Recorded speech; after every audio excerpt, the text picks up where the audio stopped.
काल आपण जी व्याख्यानमाला सुरू केली होती, भारतीय तत्वज्ञानाचा परिचय, तर काल आपला पहिला दिवस होता.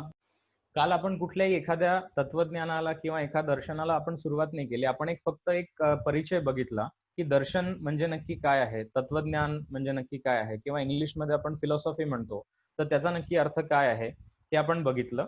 आणि ज्याला आपण भारतीय तत्वज्ञान असं म्हणतो, तर ते फक्त एक तत्वज्ञान असं नसून त्याच्यामध्ये अनेक वेगवेगळे दर्शनं आहेत, ज्याला संस्कृतमध्ये आपण दर्शन म्हणतो आणि ज्याला आपण इंग्लिशमध्ये पर्स्पेक्टिव्ह असं आपण अनुवाद करू शकतो. म्हणजे वेगवेगळ्या दृष्टिकोनातनं आपण एखाद्या गोष्टीकडे कसं बघू शकतो. तर ही जी भारतीय दर्शन, आपण भारतीय तत्वज्ञानामध्ये असं आपण म्हणूया, की 9 मुख्य दर्शन आहेत.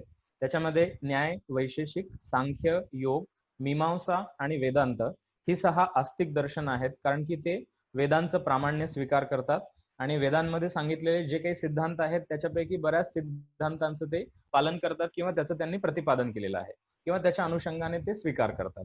आणि चार्वाक, जैन आणि बौद्ध ही 3 दर्शनं जी आहेत त्यांना नास्तिक दर्शनं म्हणतात. कारण की त्यांच्यामध्ये वेदांचं प्रामाण्य स्वीकार केलं जात नाही. आणि आपण हे पण बघितलं, की बौद्ध दर्शन हे फक्त एक दर्शन नसून त्याच्यामध्ये पण 4 वेगवेगळे संप्रदाय आहेत.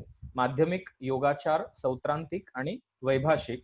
तर या ज्या 4 बौद्ध दर्शनाच्या परंपरा आहेत, जरी गौतम बुद्धांनी जे काही तत्वज्ञान सांगितलं किंवा त्यांनी जे काही विचार प्रतिपादन केले, त्यांच्या काही प्रमाणात सिद्धांत ते 4ही संप्रदाय स्वीकार करतात. पण त्याच्यातले काही जे सिद्धांत आहेत त्यांना ते स्वीकार करत नाही किंवा त्याच्यामध्ये थोडंसं परिवर्तन करून ते स्वीकार करतात. म्हणून त्यांचं इंटरप्रिटेशन वेगवेगळं होतं. म्हणून बौद्ध दर्शनामध्ये सुद्धा आपल्या असं लक्षात येते, की 4 वेगवेगळे संप्रदाय आहेत. तर आज आपण सुरुवात करणार आहोत सांख्य दर्शनापासून. तर सुरुवातीला प्रत्येक दिवशी चर्चा करताना आपण थोडासा एक चर्चेचा पॅटर्न असा ठेवूया, की मी दर्शनाचं जे नाव आहे त्याचा नक्की अर्थ काय ते आपण चर्चा करूया. त्यानंतर त्या दर्शनामध्ये मुख्य आचार्य कुठले होऊन गेले आणि त्यानंतर त्या दर्शनाचे मुख्य 2-3 सिद्धांत कुठले आहेत, अशा पद्धतीने आपण प्रत्येक दर्शनाविषयी चर्चा करणार आहोत. आता हा जो सांख्य शब्द आहे, याचा अर्थ जो आहे आपण संस्कृत च्या अर्थाप्रमाणे जर बघितला तर सांख्य हा शब्द एक तद्धित रूप आहे. तद्धित म्हणजे थोडक्यात एका नामापासून दुसरं नाम तयार झालंय. तर मुख्य जे याचं रूप आहे ते म्हणजे संख्या. आणि जसं आपल्याला माहिती की मराठीमध्ये पण आपण संख्या हा शब्द म्हणतो, की जसं 1, 2, 3, 4 हे आकडे आहेत किंवा गणना आहे, तर तिथे आपण संख्या या शब्दाचा वापर करतो. तो सुद्धा एक संख्या शब्दाचा अर्थ आहे. आणि त्याचबरोबर संख्या संस्कृतमध्ये सम हा एक उपसर्ग आहे आणि ख्या असा एक धातू आहे. म्हणजे त्याचा जो दुसरा अर्थ आहे, सम म्हणजे सम्यक म्हणजे योग्य पद्धतीने आणि ख्या म्हणजे ख्याती किंवा ज्ञान. म्हणजे संख्या किंवा 1, 2, 3 हे जे आकडे आहेत हा पण एक संख्या शब्दाचा अर्थ आहे. पण त्याचबरोबर त्या शब्दाचा एक दुसरा पण अर्थ असा आहे, की यथार्थ ज्ञान. म्हणून सांख्य दर्शन जे आहे, ज्याद्वारे यथार्थ ज्ञान प्राप्त होतं किंवा ज्यामध्ये ज्ञानयोग जास्त करून सांगितलेला आहे. आपण समजा नुसतं योग दर्शनाचा अभ्यास केला तर योग दर्शनामध्ये कर्मयोग पण येतो, भक्तियोग पण येतो, ध्यानयोग पण येतो. म्हणजे इतर पण अनेक जे साधनेच्या परंपरा आहेत, त्या सर्वांचा समावेश योग दर्शनामध्ये होतो. पण सांख्य ही जी एक ज्ञानशाखा आहे, याच्यामध्ये फक्त ज्ञानयोगाच्या अनुषंगाने आपल्याला गोष्टींचं वर्णन मिळतं. म्हणून सांख्य हा जो शब्द आहे त्याचा अर्थ आहे यथार्थ ज्ञान. संख्या म्हणजे सम अधिक ख्या यथार्थ ज्ञान असा या शब्दाचा अर्थ आहे. आता हा एक मूलभूत त्या शब्दाचा अर्थ झाला. पण की हा जो शब्द आहे सांख्य, याचा अनेक ठिकाणी आपल्याला रेफरन्स सापडतो. अनेक ठिकाणी याचा संदर्भ येतो. अगदी प्रसिद्ध संदर्भ म्हणजे भगवद्गीतेमध्ये पण आपण जर बघितलं, की दुसरा जो अध्याय आहे, त्याला सांख्ययोग असं म्हणतात. मग आपल्याला प्रश्न पडेल, की हा जो सांख्य दर्शन आपण आज जे चर्चा करणार आहोत, त्याचे सिद्धांत सांख्ययोगामध्ये भगवद्गीतेच्या दुसऱ्या अध्यायामध्ये सांगितले आहेत का? तर तसं आपण जर तुलना केली तर आपल्याला दिसेल, की तसं नाहीये. मग भगवद्गीतेमध्ये जो सांख्य शब्द आहे, तो कुठल्या अर्थाने वापरला आहे असा आपल्याला प्रश्न पडेल. तर गीतेमध्येच त्याचं उत्तर दिलेलं आहे, की सांख्य म्हणजे नक्की काय. तर एक श्लोक गीतेमध्ये असा आहे, लोकेस्मिन द्विविधा निष्ठा पुरा प्रोक्ता मया नघ ज्ञान योगेन सांख्यानाम कर्म योगेन योगिनाम. म्हणजे गीतेमध्ये पण सांख्य शब्द आहे, दुसऱ्या अध्यायामध्ये आहे किंवा श्लोकांमध्ये पण सांख्य शब्दाचा उल्लेख आढळतो. पण तिथे सांख्य हा शब्द सांख्य दर्शनासाठी नसून सांख्य शब्दाचा अर्थ आहे ज्ञानयोग आणि योग शब्दाचा अर्थ आहे कर्मयोग. त्याच्यामुळे अन्यत्र पण जिथे जिथे सांख्य शब्द येतो तिथे ज्ञान अशा अनुषंगाने येतो. आणि भगवद्गीतेमध्ये सांख्य दर्शनाला सुद्धा त्यांनी रेफर केलंय.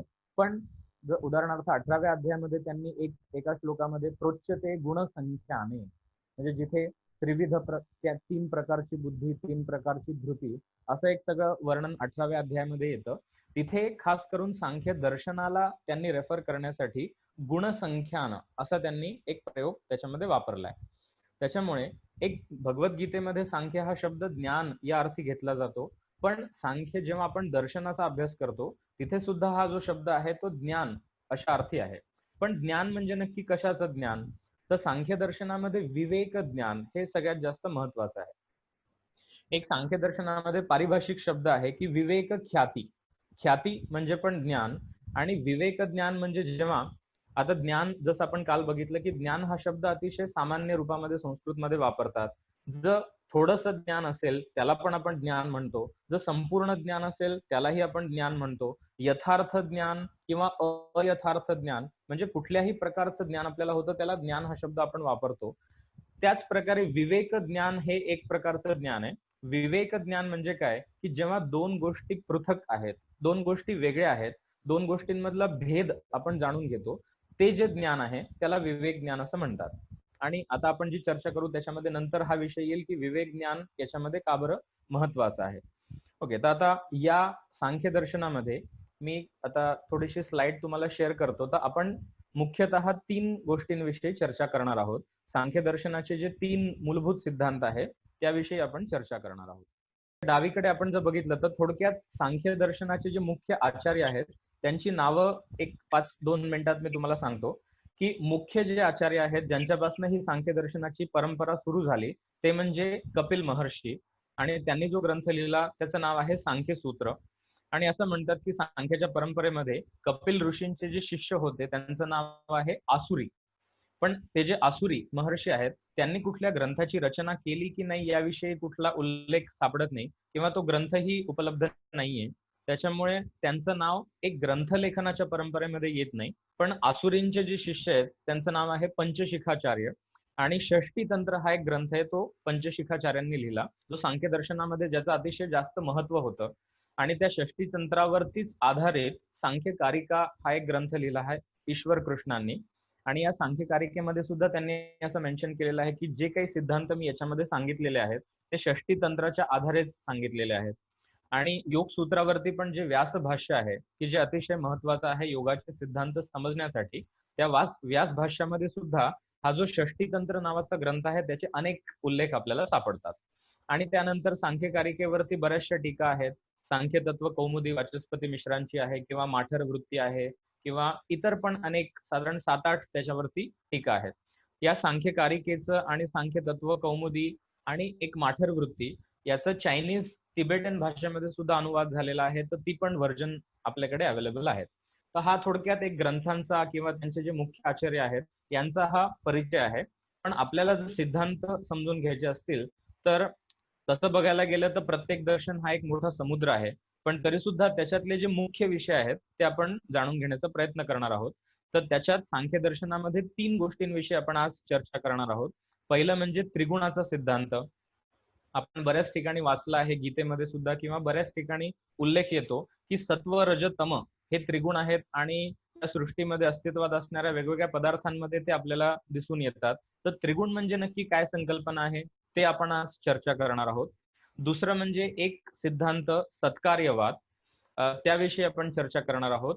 आणि सांख्य दर्शनामध्ये जी 25 तत्व आहेत त्याविषयी आपण चर्चा करणार आहोत. तर मला असं वाटतं की इथे त्यांची ओळख करून देण्यापेक्षा आपण प्रत्यक्ष त्या विषयांची चर्चा आता करूया. तर सांख्य दर्शन आपण जेव्हा अभ्यास करतो किंवा योग दर्शनामध्ये सुद्धा या संकल्पनांना खूप महत्व आहे, कारण की त्यांचे पण जे सिद्धांत आहे या संकल्पनांवरतीच आधारित आहे. तर त्रिगुण हा एक अतिशय महत्वाचा सिद्धांत आहे. तर आपण बऱ्याचदा ग्रंथांमध्ये पण वाचतो, गीतेमध्ये पण बऱ्याचदा त्याचं वर्णन आहे. आणि गीतेमध्ये तर एक अध्याय याच्यावरती आहे, त्रिगुण विभाग योग. तर त्रिगुण म्हणजे नक्की काय? तर सत्व रजतम ही नावं आपल्या सगळ्यांना परिचित असतील, कारण की आपण कुठे कुठे वाचलेलं आहे किंवा कुठे कुठे ऐकलेलं आहे.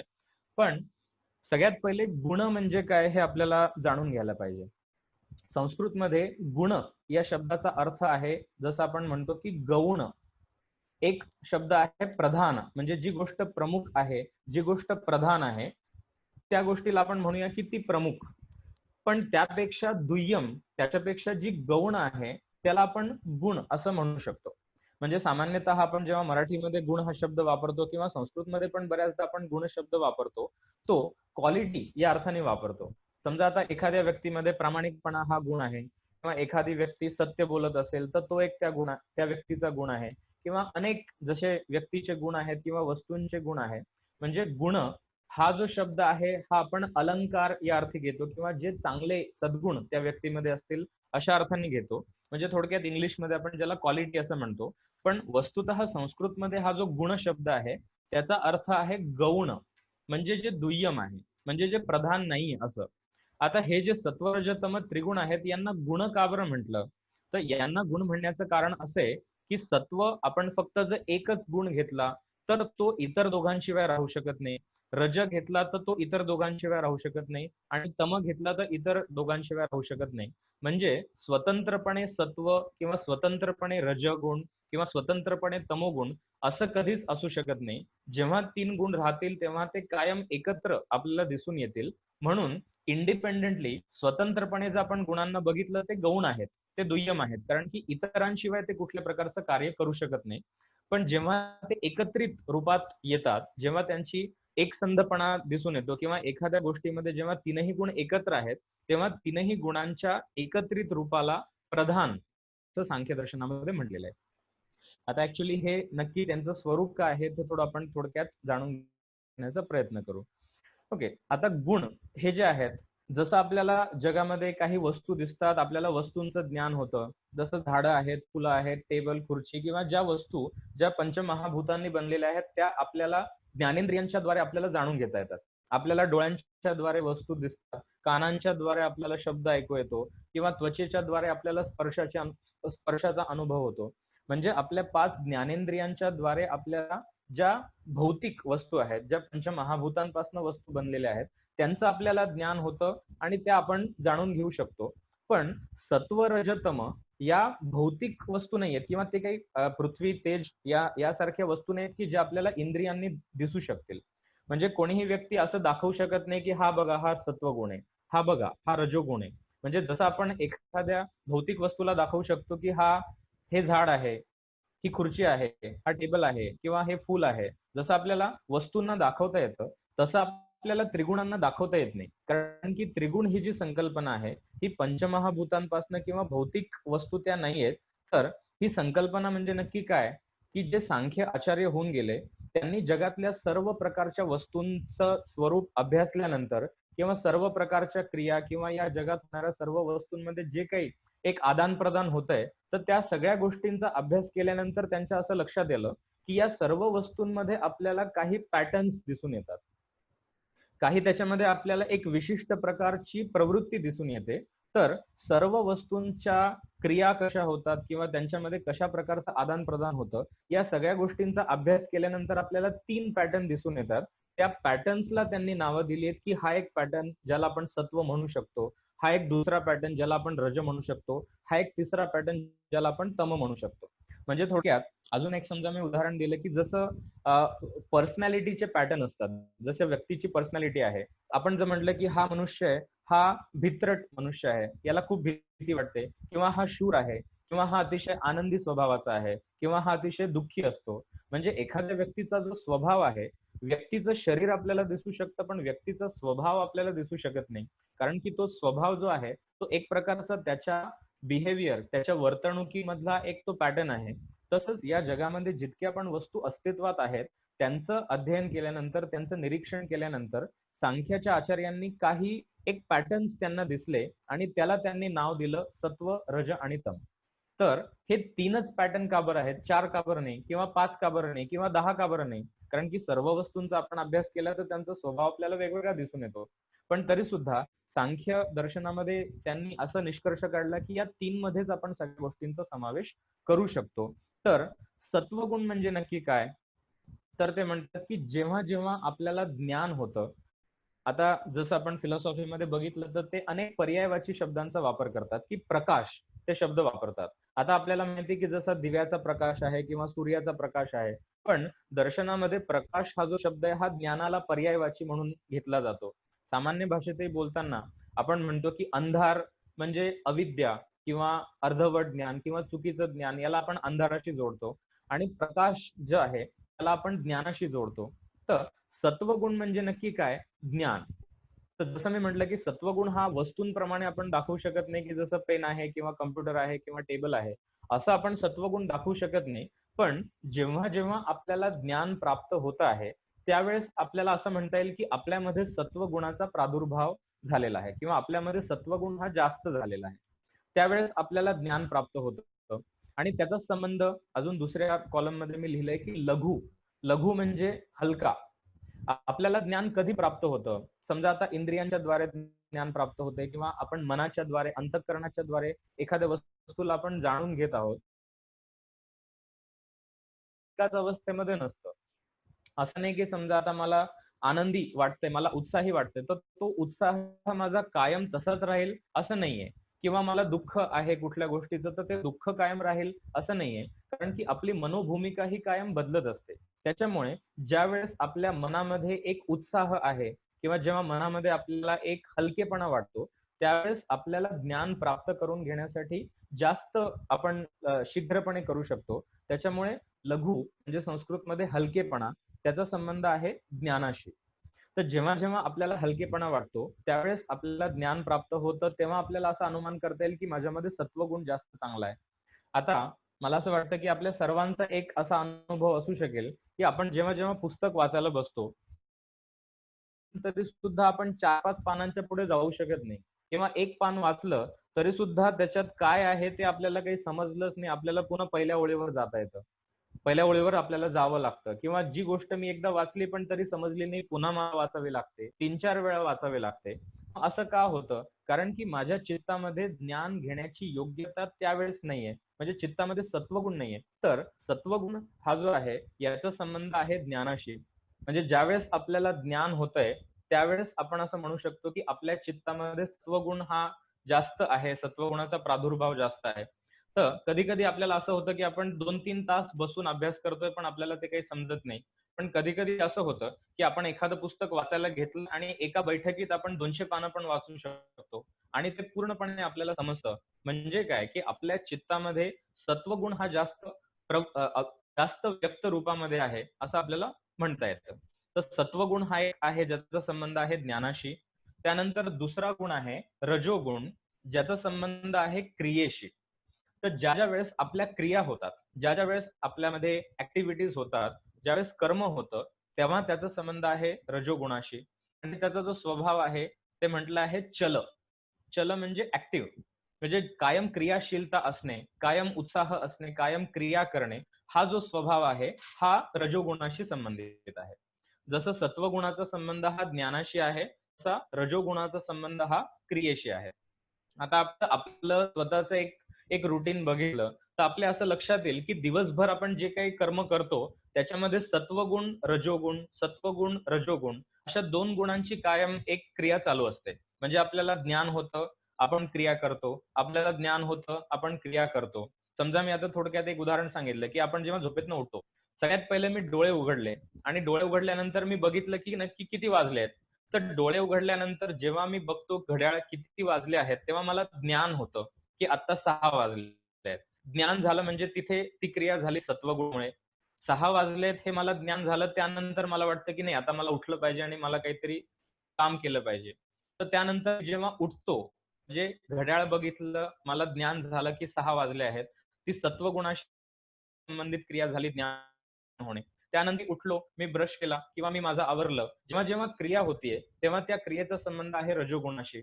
पण त्याच्यामध्ये पण सत्वगुणाचा संबंध कसा आहे, की मी उठलो आणि त्यानंतर मी बाथरूमकडे चालायला सुरुवात केली. आता चालण्यासाठी पण मला पहिले जमिनीवर बघावं लागेल, की मी त्या फरशीकडे ते पण ज्ञान होतंय. त्याचा संबंध आहे सत्वगुणाशी. त्यानंतर मी जेव्हा चालण्याची क्रिया करतो आहे, क्रिया होतीये त्याचा संबंध आहे रजोगुणाशी. त्यानंतर आपण अंघोळ केली किंवा आपण नाश्ता केला. तर आपण जेव्हा नाश्ता करतोय किंवा आपण जेव्हा खातो आहे, तेव्हा पहिले प्लेटमध्ये आपण बघतो आहे. आपल्याला ज्ञान होतंय की ते काय आहे आणि ज्ञान झाल्यानंतर त्याचा संबंध आहे सत्वगुणाशी. सत्वगुणाचा संबंध आहे ज्ञानाशी, तसा रजोगुणाचा संबंध आहे क्रियेशी. तर जसं मी तुम्हाला सांगितलं की ज्ञान, क्रिया असं पूर्ण दिवसभर आपल्या गोष्टी होत असतात. आता जसं माझ्या लक्षात आलं की माझं कनेक्शन लॉस्ट झालेलं आहे. तर हे एक ज्ञान झालं. त्यानंतर पुन्हा बंद करून मी पुन्हा चालू केलं, ही एक क्रिया झाली. म्हणजे कॉम्प्युटर ऑपरेट करणे, क्रिया करणे, बटन दाबणे याचा संबंध आहे रजोगुणाशी. पण जे मला ज्ञान होतंय त्याचं आहे सत्वगुणाशी. म्हणजे थोडक्यात काय, की हे जे 2 गुण आहेत सत्व-रज यांच्या कायम एकानंतर एक ॲक्टिव्हिटीज त्यांच्या क्रिया चालू असतात आणि संपूर्ण दिवसभर आपण जेव्हा सत्व-रज अशा पद्धतीने क्रिया करत असतो, त्यानंतर आपल्याला वाटतं, की नाही आता दिवसभर आपण काम केलं, आता ज्ञान पण नको आणि आता क्रिया पण नको. त्याच्यामुळे आपण जेव्हा झोपायला जातो, तेव्हा झोपतो त्यावेळेस तमोगुण हा जास्त प्रादुर्भूत होतो. तमोगुणाचा त्याच्यामध्ये प्रादुर्भाव होतो आणि तमोगुणाचा संबंध आहे आवरणाशी. आवरण म्हणजे एखादी गोष्ट झाकणे. म्हणजे जेव्हा ज्ञान पण होत नाहीये आणि जेव्हा क्रिया पण होत नाहीये, ती जी अवस्था आहे, ती तमोगुणाशी संबंधित आहे. आता सत्व आणि तम ह्या दोन्ही गोष्टी एका वेळेला असू शकत नाही. कारण की सत्व म्हणजे काय? ज्ञान आणि तम म्हणजे काय? की ज्ञानावरती आवरण. आता समजा मी जेव्हा झोपलो आहे, त्यावेळेस मला जाणीव नाहीये. त्यावेळेस मला ज्ञान होत नाही, की मी कुठे झोपलो आहे किंवा मी सरळ झोपलो आहे, की मी पालथा झोपलोय, की मी कुशीवर झोपलोय. म्हणजे काय? की जर मला ज्ञान होत असेल, तर त्यावेळेस तमोगुण असू शकत नाही आणि ज्यावेळेस तमोगुण आहे, त्यावेळेस ज्ञान असू शकत नाही. तर या 2 गोष्टी परस्पर विरुद्ध आहे. तसंच जेव्हा क्रिया होतीये तेव्हा क्रिया होतीये तिचा संबंध आहे रजोगुणाशी. पण ज्यावेळेस क्रिया होत नाहीये, म्हणजे क्रियेवरती सुद्धा जेव्हा आवरण आहे, तेव्हा त्याचा संबंध आहे तमोगुणाशी. म्हणजे रात्री आपण जेव्हा झोपतो, तेव्हा आपल्याला कुठल्याही गोष्टीचं ज्ञान पण होत नाही आणि आपण कुठल्या प्रकारची क्रियाही करत नाही. म्हणून आपल्याला असं म्हणता येईल, की आपण जेव्हा झोपतो, तेव्हा निद्रा किंवा आलस्य यांचा संबंध आहे तमोगुणाशी. तर हे जे आहेत, हे मूलभूत त्रिगुणांचे स्वभाव आहेत, असं आपल्याला म्हणता येईल. की सत्व म्हणजे ज्ञान, रज म्हणजे क्रिया आणि तम म्हणजे आवरण किंवा ज्ञानाचा अभाव आणि क्रियेचा पण अभाव. म्हणजे ज्ञानावरती आवरण आणि क्रियेवरती आवरण. तर हे कायम त्रिगुणांचं जे चक्र आहे, ते एकानंतर एक कायम चालू असतं. आणि हे जे त्रिगुण आहेत, हे कधी बॅलन्स अवस्थेमध्ये आपल्यामध्ये नसतात. म्हणजे असं कधीच होणार नाही, की ज्ञान पण होतंय, क्रिया पण होती आणि आवरण पण आहे, असं तिन्ही गोष्टी एकाच वेळेला आपल्याला दिसून येणार नाही. म्हणजे ज्यावेळेस आपल्याला ज्ञान होतंय तेव्हा तेच आपल्याला जास्ती रूपामध्ये होत असेल तर सत्वगुण हा जास्त प्रबळ आहे, असं आपल्याला म्हणता येईल. ज्यावेळेस आपण क्रिया करतो, तर कधी-कधी आपल्याला असं वाटतं, की आपण मल्टिपल ॲक्शन्स पण करू शकतो. ज्याला आपण असं म्हणतो, की मल्टीटास्किंग म्हणजे एकाच वेळेला आपण जास्त अनेक क्रिया करतोय असं आपल्याला वाटतं, की एकाच वेळेला मी स्वयंपाक पण करतोय, त्याच वेळेला मी मोबाईलवरती काही पण काम पण करतोय, मी लोकांना मेसेज करतोय किंवा मी दुसऱ्याशी फोनवर बोलतोय. म्हणजे कधी-कधी आपल्याला असं वाटतं, की आपल्याला ज्ञान आणि क्रिया या दोन्ही एकाच वेळेला होतायत. पण खरं तर त्या एकाच वेळेला होत नसतात. त्या एकानंतर एक होत असतात. पण ते इतकं फास्ट होतं, ते इतकं शीघ्रतेने होतं, की आपल्याला वाटतं, की ते एकाच वेळेला होतंय. त्याच्यामुळे सत्व, रज हे दोघं एकत्रित काम करतात आणि तम हा जो आहे, हा त्याच्यावरती आवरण म्हणून म्हणजे जिथे ज्ञान पण नाहीये, जिथे क्रिया पण नाहीये, असा जो स्वभाव आहे, तो तमोगुणाचा स्वभाव आहे. आता सामान्यपणे आपल्याला काय वाटतं, की सत्वगुण हा खूप चांगला आहे. रजोगुण हा मध्यम स्वरूपाचा आहे आणि तमोगुण हा वाईट आहे. असं एक आपल्या सामान्यपणे आपल्या मनामध्ये धारणा असते किंवा इतर ठिकाणी गीतेमध्ये वगैरे पण आपण बघितलं, तर सात्विक, राजस आणि तामस अशा अनेक गोष्टींचं वर्णन आपल्याला गीतेमध्ये दिसतं, की 3 प्रकारची बुद्धी, 3 प्रकारचा यज्ञ, 3 प्रकारची धृती, 3 प्रकारचं कर्म, 3 प्रकारचे कर्ता आणि सगळं एक विवेचन आपण जर वाचलं, तर आपल्याला असं लक्षात येतं, की सात्विक म्हणजे जे खूप चांगलं आहे. राजस म्हणजे जे मध्यम प्रकारचं आहे आणि तामस म्हणजे जे अतिशय अ, हीन दर्जाचं आहे किंवा जे अतिशय निम्न प्रकारचं आहे, असं आपल्याला वाटतं. पण खरं तसं बघायला गेलं तर आपल्याला तसं म्हणता येणार नाही, की सत्वगुण हा खूप चांगला आहे आणि भगवद्गीतेमध्ये सत्वगुण हा चांगला का बरं आहे? कारण की तिथे प्रयोजन आहे ज्ञानप्राप्ती. अंतिम उद्देश काय आहे? जर आपण ज्ञानाचा उद्देश धरून चालत असू, तर आपल्याला म्हणावं लागेल, की सत्वगुण हा जास्त चांगला आहे. पण समजा मी तुम्हाला एक दुसरं उदाहरण दिलं, की मी दिवसभर खूप काम केलंय आणि मी 12, 14, 16 तास मी काम केलंय आणि रात्री मला झोपेची गरज आहे. मला विश्रांतीची गरज आहे आणि झोपायच्या वेळेला जर कोणी मला म्हणत असेल, की नाही तमोगुण हा वाईट आहे, तमोगुण चांगला नाहीये, सत्वगुणच असला पाहिजे. आणि दिवसभर 16 तास, 18 तास काम केल्यानंतर जेव्हा झोपायची वेळ येते, तेव्हा समजा मी एखादं पुस्तक घेऊन काही अभ्यास करायला बसलो, तर मला त्या गोष्टीचं ज्ञान होईल का? तर निश्चितच नाही होणार. त्याच्यामुळे आपल्याला काही असं एक सर्वसामान्य विधान करता येणार नाही, की सत्वगुण हा म्हणजे चांगलाच आहे किंवा रजोगुण हा मध्यम आहे किंवा तमोगुण हा वाईट आहे. आपला नक्की उद्देश काय आहे आणि कुठल्या प्रकारची क्रिया आपल्याला करायची त्याच्या अनुषंगाने हे ठरतं, की कुठला गुण तिथे जास्त आवश्यक आहे. आपल्याला जेव्हा एखादी फिजिकल ॲक्टिव्हिटी करायची आहे, आपल्याला समजा क्रिकेट खेळायचं आहे, आपल्याला समजा एखाद्या स्पोर्ट्सच्या अनुषंगाने काही क्रिया करायची आहे, म्हणजे तिथे आपल्याला रजोगुण हा जास्त उपयुक्त आहे.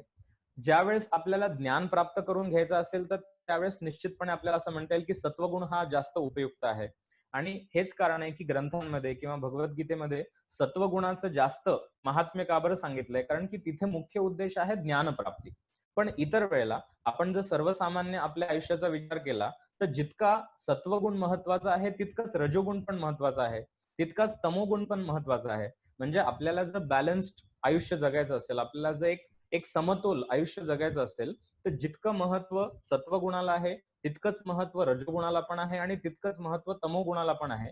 त्याच्यामुळे आपल्याला असं म्हणता येणार नाही, की तमोगुण हा कायम वाईटच असतो. कारण की जितकी आवश्यकता झोपेची आहे, तितकीच आवश्यकता आपल्याला ज्ञानाची पण आहे, तितकीच आवश्यकता आपल्याला कर्माची पण आहे.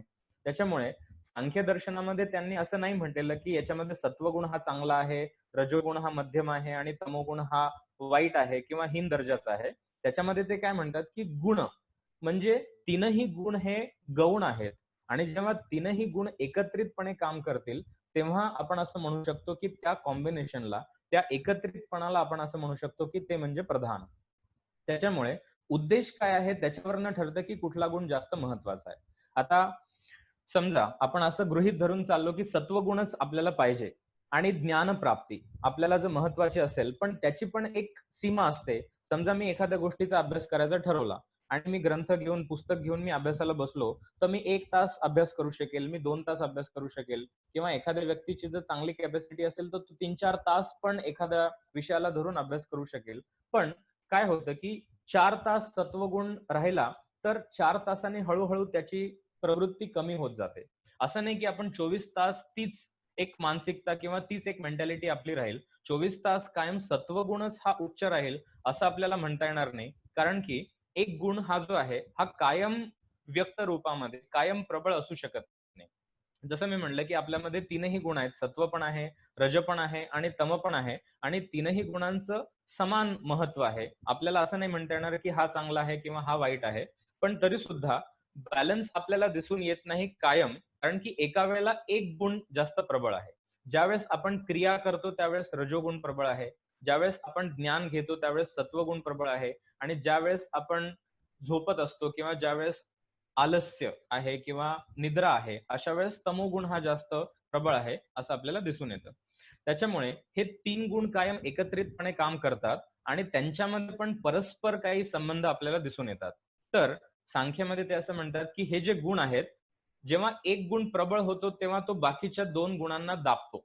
म्हणजे ज्यावेळेस मला ज्ञान प्राप्ती करायची असेल, आता एखादा विद्यार्थी समजा परीक्षेसाठी अभ्यास करायला बसला आणि त्यावेळेस इतर गोष्टी पण कदाचित त्याला करायच्या असतील, पण तो काय करतो, बाकीच्या गोष्टी बाजूला सारून अभ्यास मला करायचा आहे, त्याला तो जास्त महत्त्व देतो. त्याच्यामुळे त्या पर्टिक्युलर काळामध्ये, त्या वेळेमध्ये सत्वगुणाचा प्रादुर्भाव असला तरच तो अभ्यास करू शकतो. आता या सगळ्या गुणांना आपण नियंत्रित करू शकतो का? हा एक त्याच्यामध्ये महत्त्वाचा प्रश्न आहे, की समजा आता एक गुण हा थोडाच वेळ राहील आणि त्यानंतर जेव्हा तो कमी होईल, म्हणजे समजा मी ज्ञान अभ्यास करत राहिलो, 3 तास अभ्यास केला, 4 तास अभ्यास केला, 5 तास अभ्यास केला, तर 5 तासानंतर माझी अवस्था ती राहणार नाही, की मी अभ्यास करू शकेल आणि जरी जबरदस्ती मी त्यानंतरही अभ्यास करायला बसलो, तरी सुद्धा मी बसेल, पुस्तक माझ्या समोर असेल, पण डोक्यात माझ्या काही जाणार नाही. तसंच मी जर क्रिया करत राहिलो, फिजिकल ॲक्टिव्हिटी करत राहिलो, तर आपण 4 तास करू, 5 तास करू, 6 तास करू, 7-8 तास करू. म्हणजे प्रत्येक व्यक्तीच्या योग्यतेनुसार तो जितकी पण क्रिया करेल, पण 7-8 तासानंतर सुद्धा त्याला विश्रांती घेण्याची गरज भासते. त्यामुळे रजोगुण हा प्रबळ राहील, पण कधीतरी त्या रजोगुणाचा जो प्रभाव आहे तो कमी होतो आणि एखाद्या गुणाला जर जास्तीत जास्त आपण ताण दिला, म्हणजे त्याला जास्तीत जास्त काम करायला लावलं, तर आपण थोड्याफार प्रमाणात त्याच्या हालचालींवर किंवा त्यांच्या क्रियेवरती नियंत्रण करू शकतो, पण काही प्रमाणात. आपण जर त्याला जास्त कंट्रोल करण्याचा प्रयत्न केला, तर नंतर काय होतं, की तो गुण थोड्या काळासाठी प्रबळ राहील, पण नंतर काय होतं, की दुसरा गुण अधिक जास्त जोमाने वर येतो. म्हणजे परीक्षेच्या काळात आपल्याला असं लक्षात येतं, की आपण खूप अभ्यास करतो. आपण नॉर्मली 4 तास करत असू, तर परीक्षेच्या काळात मी 10 तास अभ्यास करेल, 12 तास अभ्यास करेल. पण 12 तास सलग अभ्यास केल्यानंतर दुसऱ्या दिवशी माझी अवस्था काय असते, की माझी झोप पूर्ण झालेली नसल्यामुळे दुसऱ्या दिवशी मला एकदम आळशी वाटतं. मला अतिशय प्रसन्न अजिबात वाटत नाही. त्याच्यामुळे दुसऱ्या दिवशी तमोगुण हा आपोआप प्रबळ झालेला आपल्याला दिसून येतो. त्याच्यामुळे एका गुणाला आपण नियंत्रित करण्याचा प्रयत्न केला, तर थोड्या प्रमाणात आपण नियंत्रित करू शकतो. पण नंतर आपल्या कॅपॅसिटीच्या बाहेर जायला लागलं, की आपण त्याला नियंत्रित करू शकत नाही. किंवा एखाद्या वेळेस समजा एखादं खूप अर्जंट काम असेल, तर आपण 12, 14, 16 तास पण काम करतो. पण त्याच्यानंतर काय होतं, की तो रजोगुण खाली जातो आणि तमोगुण वर येतो. म्हणजे आपल्याला आरामाची गरज असते. त्यामुळे आपलं शरीर किंवा आपलं मन आपल्याला सांगायला लागतं, की आता ज्ञान नको, आता क्रिया पण नको, आता मला काय पाहिजे? आता मला विश्रांतीची गरज आहे. म्हणजे आपल्याला जेवढी विश्रांतीची गरज आहे, जेवढी आपल्याला ज्ञानाची गरज आहे, जेवढी आपल्याला क्रियेची गरज आहे, या तीनही गोष्टींमध्ये आपल्याला जर बॅलन्स ठेवता आला, तर आपण त्याला असं म्हणू शकतो, की ते आपलं निरामय जीवन आहे. आणि सर्व प्राणिमात्रांचा जर आपल्याला विचार करायचा असेल, तर थोडक्यात आता एक त्रिगुणांचं स्वरूप आपण जाणून घेतलं, तर थोडेसे आपण जर उदाहरण बघितले, की त्यांची पर्सनॅलिटी इतर प्राण्यांची कशी दिसून येते. समजा आपण माकडाचं उदाहरण घेतलं, तर माकड कसं आहे, की ते कायम अस्थिर आहे, कायम चंचल आहे. त्याच्यामध्ये कायम क्रिया दिसून येतात, की एका झाडावर आहे, मग दुसऱ्या झाडावर ते कायम उड्या मारत असतं. मग आपल्याला असं लक्षात येईल, की कायम क्रिया, क्रिया, क्रिया होत आहेत. म्हणून याच्यामध्ये कुठला स्वभाव जास्त दिसून येतो, रजोगुणाचा स्वभाव जास्त दिसून येतो किंवा तमोगुणाचा स्वभाव असं आपल्याला म्हणता येईल, की कधी-कधी काही-काही जे प्राणी आहेत, ते फक्त काही एका विशिष्ट ऋतूंमध्येच बाहेर येतात. आता समजा बेडूक वगैरे आपण बघितलं, तर जेव्हा पावसाळ्यामध्येच ते बाहेर येतात आणि इतर ऋतूंमध्ये ते कुठे जातात? तर ते जमिनीच्या आतमध्ये कुठेतरी 8 महिने राहिलेले असतात. मग ज्याला आपण इंग्लिशमध्ये म्हणतो, की हायबरनेशन. तर हायबरनेशनमध्ये जेव्हा प्राणी असतात, तेव्हा त्यांच्यामध्ये कुठल्याही प्रकारची क्रिया होत नाही. त्यांची श्वासोश्वासाची गती पण अतिशय मंद होत असते. त्याच्यामुळे मला असं वाटतं, की ज्यावेळेस ते हायबरनेशनमध्ये असतात, त्यावेळेस आपण असं म्हणू शकतो, की त्यांच्यामध्ये तमोगुण जास्त प्रबळ आहे किंवा त्याच्यामध्ये कुठलीच क्रिया होत नाही. पण पावसाळा आल्यानंतर जेव्हा बेडूक बाहेर येतात, तेव्हा ते कायम ओरडत असतात. रात्रंदिवस ते ओरडत असतात. त्यावेळेस आपल्याला असं म्हणता येईल, की त्याच्यामध्ये रजोगुण जास्त प्रबळ झाला, कारण ती क्रिया होती आहे.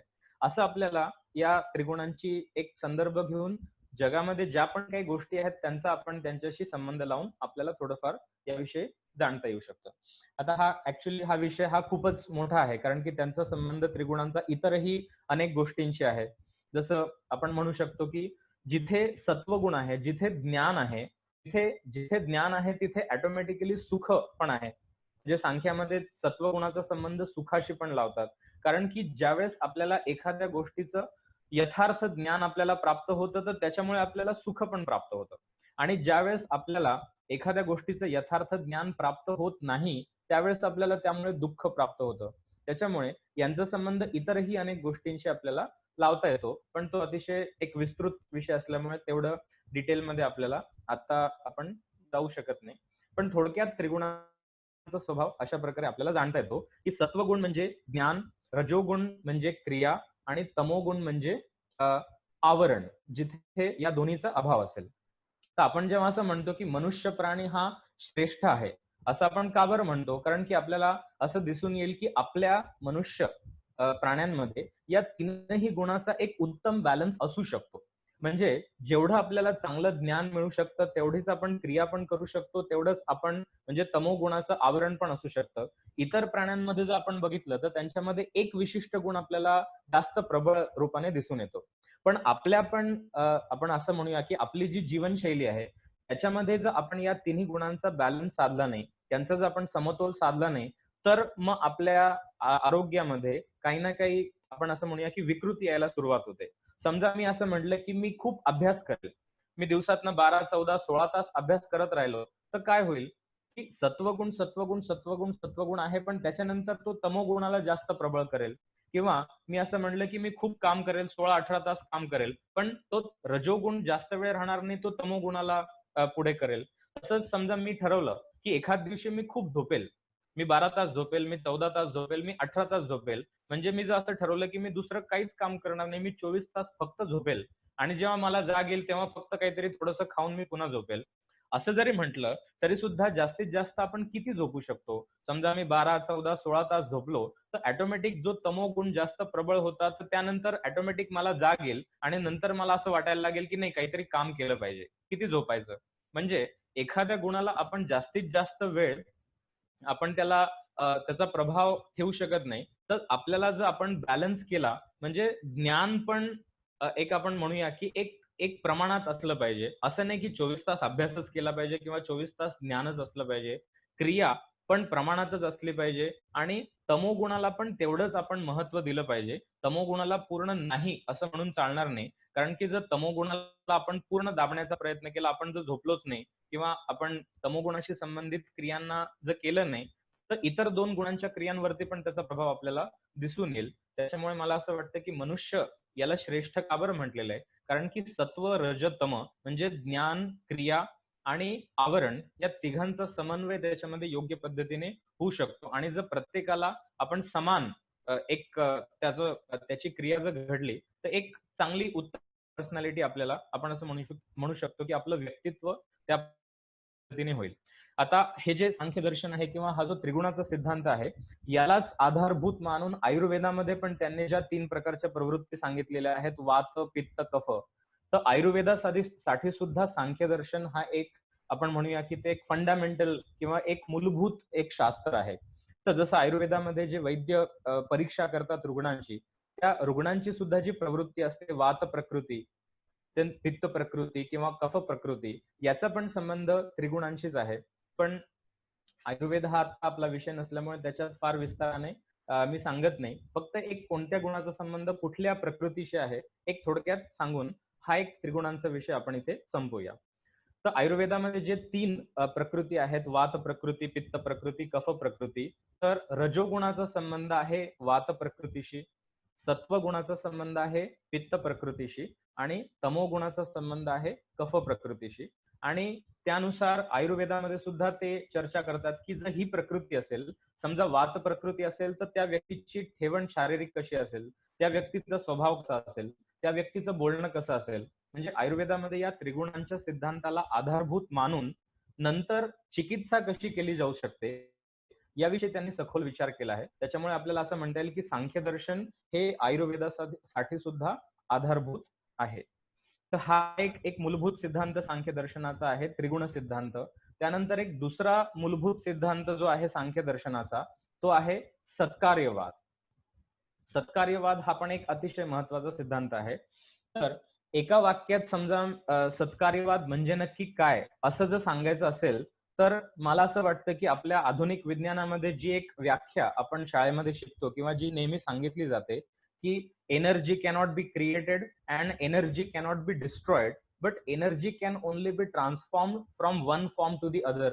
ही जी आपण शाळेमध्ये व्याख्या शिकतो, की जी ऊर्जा आहे, तिला आपण कधी उत्पन्न करू शकत नाही आणि तिचा आपण कधी नाश करू शकत नाही. तिला आपण फक्त काय करू शकतो, की एका रूपामधनं दुसऱ्या रूपामध्ये आपण परिवर्तित करू शकतो. म्हणजे उत्पत्ती आणि विनाश होऊ शकत नाही. तर हा जो सिद्धांत आहे, हा आधुनिक विज्ञानामध्ये आपण फक्त ऊर्जेशी संबंधित किंवा एनर्जीशी संबंधित आहे, असं आपण शिकतो. पण सत्कार्यवाद हा जो सांख्यांचा सिद्धांत आहे, हा एक्झॅक्टली हाच आहे, की ज्या गोष्टींचं अस्तित्व आहे त्यांचा कधीही विनाश होऊ शकत नाही आणि ज्या गोष्टी अस्तित्वात नाहीयेत त्यांची कधीही उत्पत्ती पण होऊ शकत नाही. जसं गीतेमध्ये एक श्लोक आहे दुसऱ्या अध्यायामध्ये जो अगदी एका ओळीमध्ये म्हणजे पूर्ण श्लोक पण नाही, श्लोकाच्या फक्त एका ओळीमध्ये हा सिद्धांत येतो. नासतो विद्यते भावः नाभावो विद्यते सतः न असतः विद्यते भावः. म्हणजे जो पदार्थ असत आहे, ज्या पदार्थाचं अस्तित्व नाहीये, त्याची उत्पत्ती कधीही होऊ शकत नाही आणि ज्या वस्तूचं अस्तित्व आहे, त्या वस्तूचा विनाशही कधी होऊ शकत नाही. तर हा जो सिद्धांत आहे, याचं नाव आहे सत्कार्यवाद. आता संस्कृतमध्ये जर आपण या शब्दाचा अर्थ जाणून घेण्याचा प्रयत्न केला, तर कार्य म्हणजे कुठली पण गोष्ट जी उत्पन्न होते, त्याला आपण कार्य म्हणतो. म्हणजे जरी मराठीमध्ये आपण म्हटलं, की कार्य म्हणजे क्रिया, अशा अर्थाने आपण शब्द वापरतो, पण तरी सुद्धा संस्कृतमध्ये त्याचा अर्थ आहे क्रियते इति कार्यम. म्हणजे ज्या गोष्टीची उत्पत्ती होऊ शकते, ज्या गोष्टीला उत्पन्न केलं जाऊ शकतं त्याला आपण कार्य असं म्हणतो. आणि जी पण गोष्ट उत्पन्न आहे किंवा ज्या गोष्टीचं पण अस्तित्व आहे, तर सांख्य दर्शन असं म्हणतं की ती गोष्ट सत आहे. सत म्हणजे तिचं कायम अस्तित्व राहणार. आता आपल्याला कधी-कधी वाटतं की असं कसं काय, की जी गोष्ट अस्तित्वात आहे, तिचं अस्तित्व कायम कसं काय राहू शकतं? कारण की आपण बघतो की गोष्टींचा विनाश पण होतो आणि गोष्टींची उत्पत्ती पण होते. म्हणजे सर्वसामान्यपणे आपण असं मानतो की उत्पत्ती आणि विनाश या 2 गोष्टी आहेत. आपण पण जेव्हा एखादी गोष्ट बनवतो, समजा आता आपण जेव्हा रोज स्वयंपाक करतो, तेव्हा आपल्याला वाटतं की आपण स्वयंपाक बनवला, आपण जेवण बनवलं, म्हणजे काय झालं की आपण नव्याने काहीतरी उत्पन्न केलं आणि असं पण आपल्याला दिसून येतं की गोष्टींचा विनाश पण होतोय, म्हणजे की त्यांचं अस्तित्व राहत नाही. पण सांख्य दर्शनाचं असं म्हणणं आहे, की आपण जेव्हा उत्पन्न करतो, तेव्हा आपण खरोखरच नव्याने काही उत्पन्न करतो आहोत का? म्हणजे समजा मी स्वयंपाक केला, मी काही भाजी केली, मी पोळी केली, मी भात केला. म्हणजे मी नव्याने काही उत्पन्न केलं का? तर तसं नाहीये. ऑलरेडी काहीतरी अस्तित्वात होतं. म्हणजे तांदूळ आहेत, भाजी आहे किंवा मसाला आहे किंवा अ, गहू आहे किंवा त्याचं पीठ आहे. म्हणजे ऑलरेडी आपल्याकडे काही ना काही पदार्थ आहेत. आपण फक्त काय करतो, की आधीपासून उपस्थित असणाऱ्या पदार्थांमध्ये आपण थोडंसं परिवर्तन करतो आणि परिवर्तन केल्यानंतर आपण त्याला म्हणतो, की मी काहीतरी नवीन बनवलं. पण वस्तुतः आपण नव्याने काही बनवत नाही. आधी उपस्थित असणाऱ्या वस्तूच्या स्वरूपामध्ये फक्त आपण परिवर्तन करतो. आपण नव्याने काही उत्पन्न करू शकत नाही आणि आपल्यामध्ये ती योग्यता पण नाही. समजा एखाद्या सुताराने टेबल बनवलं. तर सुताराने टेबल बनवलं म्हणजे काय त्यांनी शून्यातनं बनवलं का? तर शून्यातनं तर बनवलं नाही. म्हणजे ऑलरेडी लाकूड आहे, ऑलरेडी सनमायका आहे, खिळे आहेत किंवा इतर गोष्टी आहेत. तर सुताराने फक्त काय केलं, की लाकडाला त्याने कापलं, त्याला एक योग्य आकार दिला आणि खिळ्यांनी ठोकून त्यांनी एक नवीन आकार देऊन त्याला आपण एक नवीन शब्द दिला, की याला आता आपण टेबल म्हणू शकतो. पण वस्तुतः टेबल हे काही नव्याने कोणी क्रिएट केलेलं नाही. नव्याने कोणी उत्पन्न केलेलं नाही. पण ते आधीपासनं लाकूड अस्तित्वात होतं. आधीपासनं सनमायका, खिळे सगळ्या गोष्टी अस्तित्वात होत्या. सुताराने फक्त काय केलं, की अस्तित्वात असणाऱ्या गोष्टींच्या स्वरूपामध्ये फक्त परिवर्तन केलं. म्हणजे काय, की उत्पत्ती नाही होते. एखाद्या गोष्टीला आपण उत्पन्न करू शकत नाही किंवा आपण विनाशही करू शकत नाही. म्हणजे जसं आपण टेबल उत्पन्न केलं, उत्पत्तीचा विचार बघितला, तसंच आपण जर विनाशाचा विचार बघितला. समजा आता माझ्यासमोर एक टेबल आहे आणि मी जर ठरवलं, की या मला टेबलचा नाश करायचा आहे. मी समजा म्हणलं, की या टेबलला पूर्णपणे मला नष्ट करायचं आहे. तर मी काय करेल, एक तर मी टेबलचे छोटे-छोटे तुकडे करेल किंवा मी जर म्हणलं, की हे पूर्ण मला नष्ट करायचंय, तर मी त्याला जाळतो. जाळल्यानंतर पण ते पूर्ण नष्ट झालं का? किंवा छोटे-छोटे तुकडे केले तरी सुद्धा ते पूर्ण नष्ट झालं का? तर आपल्याला असं लक्षात येईल, की ते पूर्ण नष्ट नाही झालंय. जे आधी जे टेबल एकसंध स्वरूपामध्ये होतं, तुकडे केल्यानंतर फक्त जे एक होतं त्याचे अनेक छोटे-छोटे तुकडे झाले. पण पूर्ण नष्ट नाही झालं. पूर्ण ते गायब नाही झालं किंवा जाळल्यानंतर सुद्धा तिथे राख राहिली.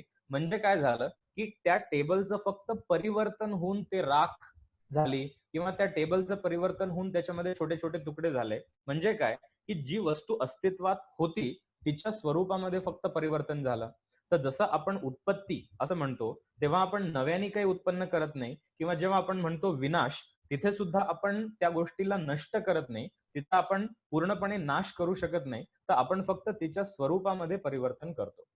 त्याच्यामुळे उत्पत्ती आणि विनाश हे जे 2 शब्द आहेत, ते सांख्य दर्शनामध्ये ते वापरतच नाही आणि ते म्हणतात, की हे शब्द आपण वापरू नये आणि जरी वापरले, तरी सुद्धा त्यांचा अर्थ काय होणार? उत्पत्ती म्हणजे नव्याने उत्पत्ती केली असं नाही, पण जी वस्तू अस्तित्वात होती तिच्या स्वरूपामध्ये फक्त आपण परिवर्तन केलं. आणि त्यानंतर जी वस्तू अस्तित्वात होती, तिच्या स्वरूपात पुन्हा एकदा परिवर्तन झालं, तर आपण म्हटलं, की नाश झाला. त्या गोष्टींचा अभाव झाला. तर सांख्य दर्शनामध्ये उत्पत्ती आणि विनाश या 2 शब्दांच्या ऐवजी ते इतर 2 शब्द वापरतात आणि ते म्हणजे आविर्भाव आणि तिरोभाव. आविर्भाव म्हणजे जी गोष्ट प्रकट झाली. म्हणजे या सत्कार्यवादाच्या सिद्धांतामध्ये एक अजून महत्वाची गोष्ट अशी आहे, की ते असं म्हणतात, की उत्पत्ती होत नाही आणि विनाश पण होत नाही. पण ज्यावेळेस ती गोष्ट व्यक्त होते, त्याच्या आधीपासून ती त्या कारणामध्ये उपस्थित असते. म्हणजे समजा आता मी तुम्हाला जे उदाहरण दिलं, की सुतार आहे आणि 1 मिनिट समजा सुतार आहे आणि सुताराने टेबल बनवलं, तर त्या टेबल बनवलं म्हणजे त्यांनी नव्याने उत्पन्न केलं नाही. तर जे टेबल त्यांनी बनवलं, ते आधीपासनं त्या लाकडामध्ये, आधीपासनं त्याचं जे कारण होतं, त्याच्यामध्ये ते अस्तित्वात होतं आणि त्यांनी फक्त त्याच्या स्वरूपामध्ये परिवर्तन केलं. हां, म्हणजे काय, की त्यांचं असं म्हणणं आहे, की ज्यावेळेस आपल्याला वाटतं, की एखाद्या वस्तूची उत्पत्ती झाली आहे, तर त्या उत्पत्तीच्या आधीपासून सुद्धा ती गोष्ट त्याच्या कारणामध्ये अस्तित्वात असते. त्याला आपण इंग्लिशमध्ये असं म्हणूया, की त्या वस्तूमध्ये पोटेन्शियल आहे. पोटेन्शियल म्हणजे काय, की त्या पुढच्या रूपाला अभिव्यक्त करण्याचं सामर्थ्य त्या वस्तूमध्ये आहे. फक्त ते आता व्यक्त रूपामध्ये दिसून येत नाही. समजा आपण एक दुसरं उदाहरण घेतलं, की समजा एक बीज आहे आणि त्या बीजाचं नंतर झाड होऊ शकतं. त्या बीजाला नंतर अंकुर फुटू शकतो. नंतर त्या बीजाचं झाड होऊ शकतं. तर ज्यावेळेस त्याचं झाड झालेलं नाहीये, जेव्हा नुसतं बीज आहे, त्या बीजामध्ये सुद्धा झाड होण्याचं पोटेन्शियल आहे. झाड होण्याची योग्यता त्या बीजामध्ये आहे. त्याच्यामुळे सांख्य दर्शनाला ते असं म्हणतात, की जे झाड नंतर व्यक्त स्वरूपात दिसणार आहे, ते त्याच्या व्यक्त होण्याच्या आधी सुद्धा बीजामध्ये अस्तित्वात आहे. आपल्याला असं नाही म्हणता येणार, की ते झाड नाहीये. पूर्णपणे नाहीये, असं आपल्याला म्हणता येऊ शकत नाही. पण सांख्य दर्शनामध्ये म्हणतात, की जी गोष्ट नंतर व्यक्त रूपात दिसून येते, जेव्हा व्यक्त होते तेव्हा आपल्याला तिचं ज्ञान अधिक प्रकर्षाने होतं. पण व्यक्त होण्याच्या आधी सुद्धा जेव्हा तिचं कारण आहे, त्या कारणामध्ये ती गोष्ट अस्तित्वात असते. म्हणजे थोडक्यात आपल्याला असं म्हणता येईल, की टेबल हे लाकडामध्ये आधीपासून उपस्थित आहे किंवा जे झाड आहे ते बीजामध्ये आधीपासून उपस्थित आहे आणि जेव्हा क्रिया होते, तेव्हा जे अव्यक्त रूपात असतं, जे सूक्ष्म रूपात असतं, त्याची फक्त प्रकटीकरण होतं, त्याची फक्त अभिव्यक्ती होते. याविषयी कायम एक उदाहरण दिलं जातं, एक बोधकथा पण आहे, की ज्यावेळेस एखादा मूर्तिकार मूर्ती घडवतो, तेव्हा तो काही नव्याने घडवतो का? तर एक सुंदर याच्यामध्ये उदाहरण दिलं जातं, की जो दगड आहे, त्या दगडामध्ये त्या मूर्तिकाराला ती मूर्ती आधीपासून दिसते. ती कशी काय दिसते? कारण की ती त्याच्या मनामध्ये आहे, की मी ही मूर्ती कशी काय घडवणार आहे? आणि ती मूर्ती काही नव्याने उत्पन्न झाली नाही, पण त्या दगडामध्येच परिवर्तन होऊन ती एक मूर्ती बनलेली आहे. म्हणजे काय, की जी मूर्ती नंतर बनणार आहे, ती आधीपासूनच त्या दगडामध्ये आहे. फक्त अनावश्यक गोष्टी काढून टाकल्या, की ज्या त्या मूर्तीचा भाग नाहीयेत. त्याच्या स्वरूपामध्ये परिवर्तन केलं तर ऑटोमॅटिक आपल्याला पुढचा एक जे दुसरं स्वरूप आहे, परिवर्तन झाल्यानंतरचं ते आपल्याला दिसून येतं. त्याच्यामुळे हा जो एक सत्कार्यवादाचा सिद्धांत आहे, याचा आपण एका ओळीमध्ये जर आपण सारांश म्हणायचं जर ठरवलं, तर आपल्याला असं म्हणता येईल, की कुठली पण गोष्ट उत्पन्न होत नाही किंवा कुठल्याही गोष्टीचा विनाश होत नाही, तर तिच्यामध्ये परिवर्तन होतं आणि ज्यावेळेस परिवर्तन होतं, त्याच्या परिवर्तन होण्याच्या आधी सुद्धा ती गोष्ट त्याच्या कारणामध्ये अस्तित्वात असते. याच्यात अजून एक छोटासा एक मुद्दा आहे तो सांगतो आणि हा जो एक विषय हा आपण इथे थांबूया, की ज्यावेळेस समजा आता आपण एक उदाहरण घेतलं, की बीज आहे आणि त्या बीजाचा अंकुर झाला. तर असं पण शक्य आहे, की प्रत्येक बीजाचा अंकुरच होईल असं काही आपल्याला म्हणता येणार नाही. कारण की कधी-कधी समजा एखाद्या व्यक्तीने बीज घेतलं आणि त्याला जाळून टाकलं, तर त्या बीजाचा अंकुर होऊ नाही शकणार, पण त्या बीजाची काय झाली? राख झाली. समजा एखाद्या व्यक्तीने बीजाला खाऊन घेतलं, म्हणजे जे धान्य वगैरे आपण खातो, तर त्या बीजाला अंकुर पण नाही फुटला किंवा त्या बीजाची राख पण नाही झाली, पण त्या बीजाचं काय झालं? आपण खाल्ल्यामुळे आपल्या शरीरातल्या रस, रक्त वगैरेच्या रूपामध्ये त्याचं परिवर्तन झालं. म्हणजे काय? की एखाद्या वस्तूमध्ये अनेक वेगवेगळे पर्याय असतात, की हे पण बनू शकतं. जे बीज आहे ते अंकुर पण बनू शकतं. जे बीज आहे ते राख पण बनू शकतं किंवा जे बीज आहे ते शरीरामध्ये गेल्यावर रसरक्त याच्या रूपामध्ये सुद्धा परिवर्तित होऊ शकतं. म्हणजे काय, की एखाद्या वस्तूमध्ये कुठल्या प्रकारचं परिवर्तन होणार आहे, हे मग कोण ठरवणार? जसं आपण सत्कार्यवादामध्ये बघितलं, की जी नंतरचा जो फॉर्म आहे, नंतरचं जे स्वरूप आहे, ते आधीपासून त्या वस्तूमध्ये अस्तित्वात आहे. पण त्याचं नक्की परिवर्तन कुठल्या रूपात होणार आहे, हे कोण ठरवतं? कारण की त्याच्यामध्ये 3-3 वेगवेगळे बनण्याची योग्यता आहे. ते बीज जे आहे ते अंकुरही बनू शकतं, ते बीज आहे ते राख पण बनू शकतं आणि ते जे बीज आहे ते शरीरामधलं रसरक्त पण होऊ शकतं. पण या तिघांपैकी तीनही गोष्टी तर एकदम होऊ शकत नाही. मग ते नक्की काय होणार? तर हे कोण ठरवतं? तर त्या बीजाला मिळणारी जी निमित्त कारणं आहेत. दर्शनामध्ये 2 प्रकारची कारणं आहेत असं म्हणतात. एक म्हणजे उपादान कारण आणि दुसरं म्हणजे निमित्त कारण. उपादान कारण म्हणजे काय, की ज्या वस्तूमध्ये स्वतःमध्ये परिवर्तन होऊन नंतर फरक होतो, ते म्हणजे उपादान कारण. आता उदाहरणार्थ बीज जे आहे, ते स्वतः अंकुर बनणार आहे. त्याच्यामुळे बीजामध्ये होणारं जे परिवर्तन असल्यामुळे बीजाला आपल्याला म्हणावं लागेल, की ते उपादान कारण आहे. पण बीजाचा अंकुर होण्यासाठी काय आवश्यक आहे? तर माती पाहिजे, पाणी पाहिजे, सूर्यप्रकाश पाहिजे. म्हणजे इतर ज्या गोष्टी आहेत, की ज्यांच्यामुळे बीजाचा अंकुर बनू शकतो, ते इतर जी कारणं आहेत, त्याला आपल्याला म्हणता येईल, की ती निमित्त कारणं आहेत. त्याच्यामुळे बीजाचा अंकुर पण बनू शकतो, बीजाची राख पण होऊ शकते, बीजाचं रसरक्त पण होऊ शकतं, पण त्याच्यातलं नक्की काय होणार हे निमित्त कारण ठरवतं. म्हणजे बीजाला समजा माती, पाणी, सूर्यप्रकाश यांचा संयोग झाला तर त्याचा अंकुर बनेल. बीजाचा अग्नीशी संयोग झाला तर त्याची राख बनेल. बीजाचा शरीराशी संयोग झाला तर त्याचा रसरक्त बनेल. म्हणजे कुठल्याही वस्तूमध्ये ती वस्तू नंतर पुढे काय होणार आहे, ती वस्तू स्वतः ठरवत नाही, तर त्या वस्तूच्या संपर्कात येणारे इतर निमित्त ठरवत असतात, की त्याचं नक्की पुढे काय होणार आहे. आता जसं आपण हे वस्तूच्या बाबतीत बघितलं, तसं आपल्याला व्यक्तीच्या बाबतीतही म्हणता येईल, की एका व्यक्तीमध्ये बऱ्याच गोष्टी बनण्याची योग्यता असू शकते. समजा आता ज्यावेळेस मुलं शिक्षण घेत असतात, ज्यावेळेस 10वी मध्ये असतात, म्हणजे जास्त करून हा प्रश्न 10वीच्या नंतरच पडतो, की आता नक्की काय करायचं पुढे?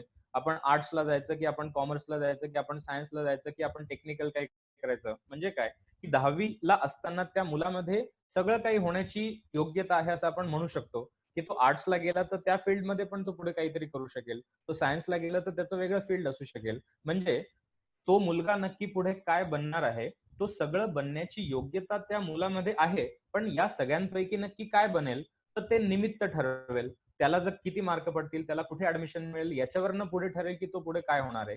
तर जसं हे वस्तूंच्या बाबतीत आहे, तसं आपल्याला व्यक्तींच्या बाबतीतही म्हणता येईल, की जे उपादान कारण आहे, जी वस्तू आहे, ती वस्तूमध्ये अनेक प्रकारचं परिवर्तन होण्याची शक्यता आहे. पण त्या वस्तूच्या संपर्कात येणारे जे निमित्त आहेत, ते ठरवतील की त्याचं परिवर्तन नक्की कशा रूपामध्ये होऊ शकतं. त्याच्यामुळे उपादान कारण पण महत्वाचं आहे आणि निमित्त कारण पण महत्वाचं आहे. तर हा जो एक सिद्धांत, अतिशय मूलभूत सिद्धांत सांख्य दर्शनामध्ये सांगितला आहे, याचं नाव आहे सत्कार्यवादाचा सिद्धांत. आता 2 मुख्य सिद्धांत आपण एक थोडक्यामध्ये बघितले, की त्रिगुण हा जो सिद्धांत आहे सत्व, रज, तम हा पण सांख्य दर्शनामध्ये मानला आहे आणि दुसरा जो सिद्धांत आहे सत्कार्यवादाचा, की कुठलीही गोष्ट उत्पन्न होत नाही आणि नष्ट होत नाही. तिचं अस्तित्व कायम असतं. प्रत्येक वस्तू ही सत रूपामध्ये आहे. ती नित्य आहे. फक्त तिच्या स्वरूपामध्ये परिवर्तन होतं. हा एक दुसरा सिद्धांत झाला सत्कार्यवादाचा. आणि त्यानंतर जो तिसरा एक महत्वाची गोष्ट आपण सांख्य दर्शनामध्ये अभ्यासू शकतो, ते म्हणजे की सांख्य दर्शनामध्ये जीव म्हणजे आपण नक्की कोण आहोत? आपण नक्की एक व्यक्ती आहोत, की आपल्यामध्ये अनेक इतर तत्व आहेत? या अनुषंगाने जेव्हा आपण अभ्यास करतो, तेव्हा सांख्य दर्शनाच्या असं लक्षात आलं, की आपण म्हणजे फक्त एक व्यक्ती नाहीयेत, तर एकूण 25 तत्व आहेत. तर सांख्य दर्शनाचा अजून एक महत्त्वपूर्ण सिद्धांत आहे, तो म्हणजे 25 तत्व. ओके. आणि अजून एक कारण आहे, की सांख्य दर्शन मी जसं म्हटलं सुरुवातीला, की सांख्य हा जो शब्द आहे तो संख्या याच्यावरनं पण आला आणि याच्यामध्ये 25 तत्व आहे आणि त्यांच्या गणना करण्याला म्हणजे संख्येला पण महत्व आहे. म्हणून पण काही विद्वानांचं असं म्हणणं आहे, की याला सांख्य दर्शन असं म्हणतात, कारण की याच्यामध्ये 25 तत्वांची गणना केली जाते. तर ही जी 25 तत्व आहेत, हे म्हणजे नक्की काय आहे? तर आपण असं म्हणूया, की मला वाटतं, की मी एक व्यक्ती आहे. समजा मी एक मनुष्य आहे किंवा आपल्या प्रत्येकालाच असं वाटतं, की मी एक व्यक्ती आहे. पण सांख्य दर्शनाचं असं म्हणणं आहे, की जरी आपल्याला आपण वाटत असलो, की मी एक व्यक्ती आहे, पण तरी सुद्धा या एका व्यक्तीमध्ये पण अनेक वेगवेगळ्या गोष्टी आहेत. अनेक वेगवेगळी तत्व आहेत. तर ते म्हणतात, की आपल्यामध्ये अ, ज्ञानेंद्रिय आहेत, आपल्यामध्ये कर्मेंद्रिय आहेत, आपल्यामध्ये महाभूत आहेत, आपल्यामध्ये तन्मात्रा आहेत, त्यानंतर मन, अहंकार, बुद्धी आणि पुरुष असे पण अनेक इतर तत्व आहेत.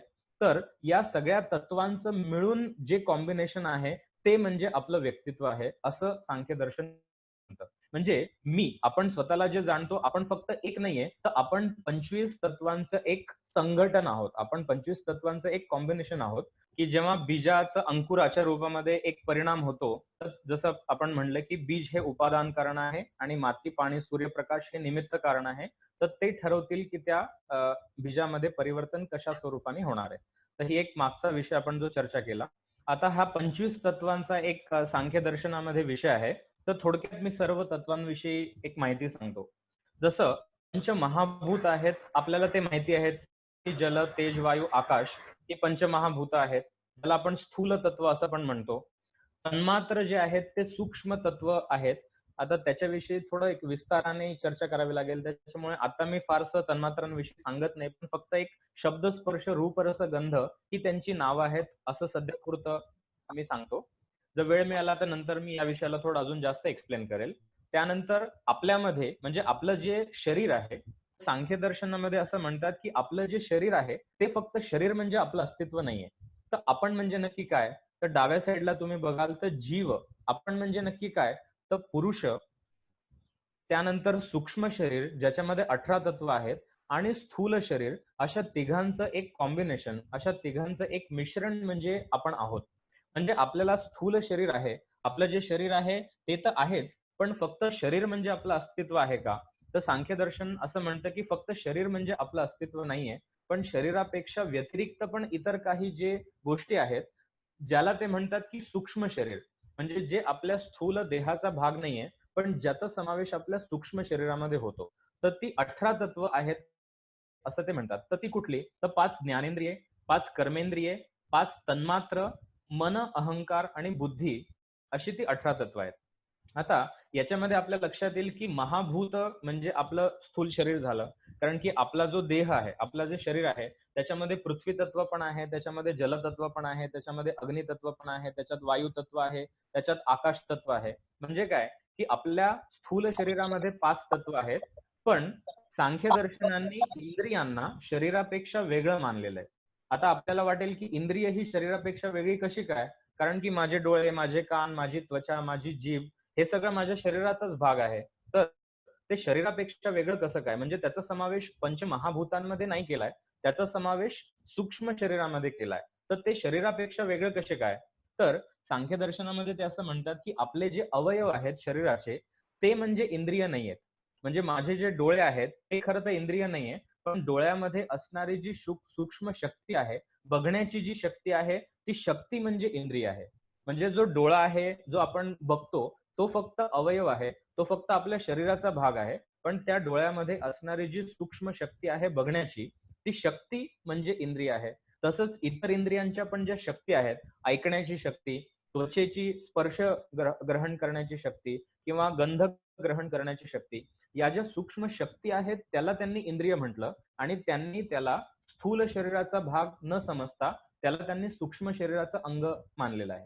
आता सूक्ष्म शरीराचं अंग का बरं मानलंय? कारण की ते असं म्हणतात, की जर आपण अवयवांनाच इंद्रिय मानलं, तर आपल्याला थोडीशी अडचण येते. अडचण कशी काय येते, की समजा आपण अंध जे लोकं असतात, की ज्यांना दिसत नाही, त्यांना पण डोळे असतात, पण त्यांना दिसत नाही. म्हणजे काय? आपल्याला असं म्हणता येईल, की अवयव त्यांच्या आहे शरीरामध्ये, पण तरीसुद्धा दिसण्याची क्रिया होत नाहीये. म्हणजे काय? की अवयव आणि इंद्रिय याच्यामध्ये आपल्याला भेद करावा लागेल. किंवा कधी-कधी एखाद्या व्यक्तीला पॅरालिसिस झाला, तर त्याला स्पर्शाचं ज्ञान होत नाही. पण तरी त्याला त्वचा तर आहे. म्हणजे आपल्याला जी त्वचा दिसते, ती म्हणजे खरं तर इंद्रिय नाहीये. पण त्या त्वचेमध्ये असणारं जे एक शक्ती आहे, की जी स्पर्शाचं ज्ञान करून देते, ती स्पर्शाचं ज्ञान करून देणारी शक्ती म्हणजे इंद्रिय आहे. किंवा बऱ्याच लोकांना कान आहेत, पण ज्यांना ऐकू येत नाही. मग त्याच्यात नक्की काय प्रॉब्लेम आहे? कान तर दिसतायत. तर कानांमध्ये असणारी जी सूक्ष्म शक्ती जे आवाज ग्रहण करण्याचं काम करते, ती सूक्ष्म शक्ती म्हणजे इंद्रिय. अशा पद्धतीने सांख्य दर्शनामध्ये त्यांनी विचार केलेला आहे.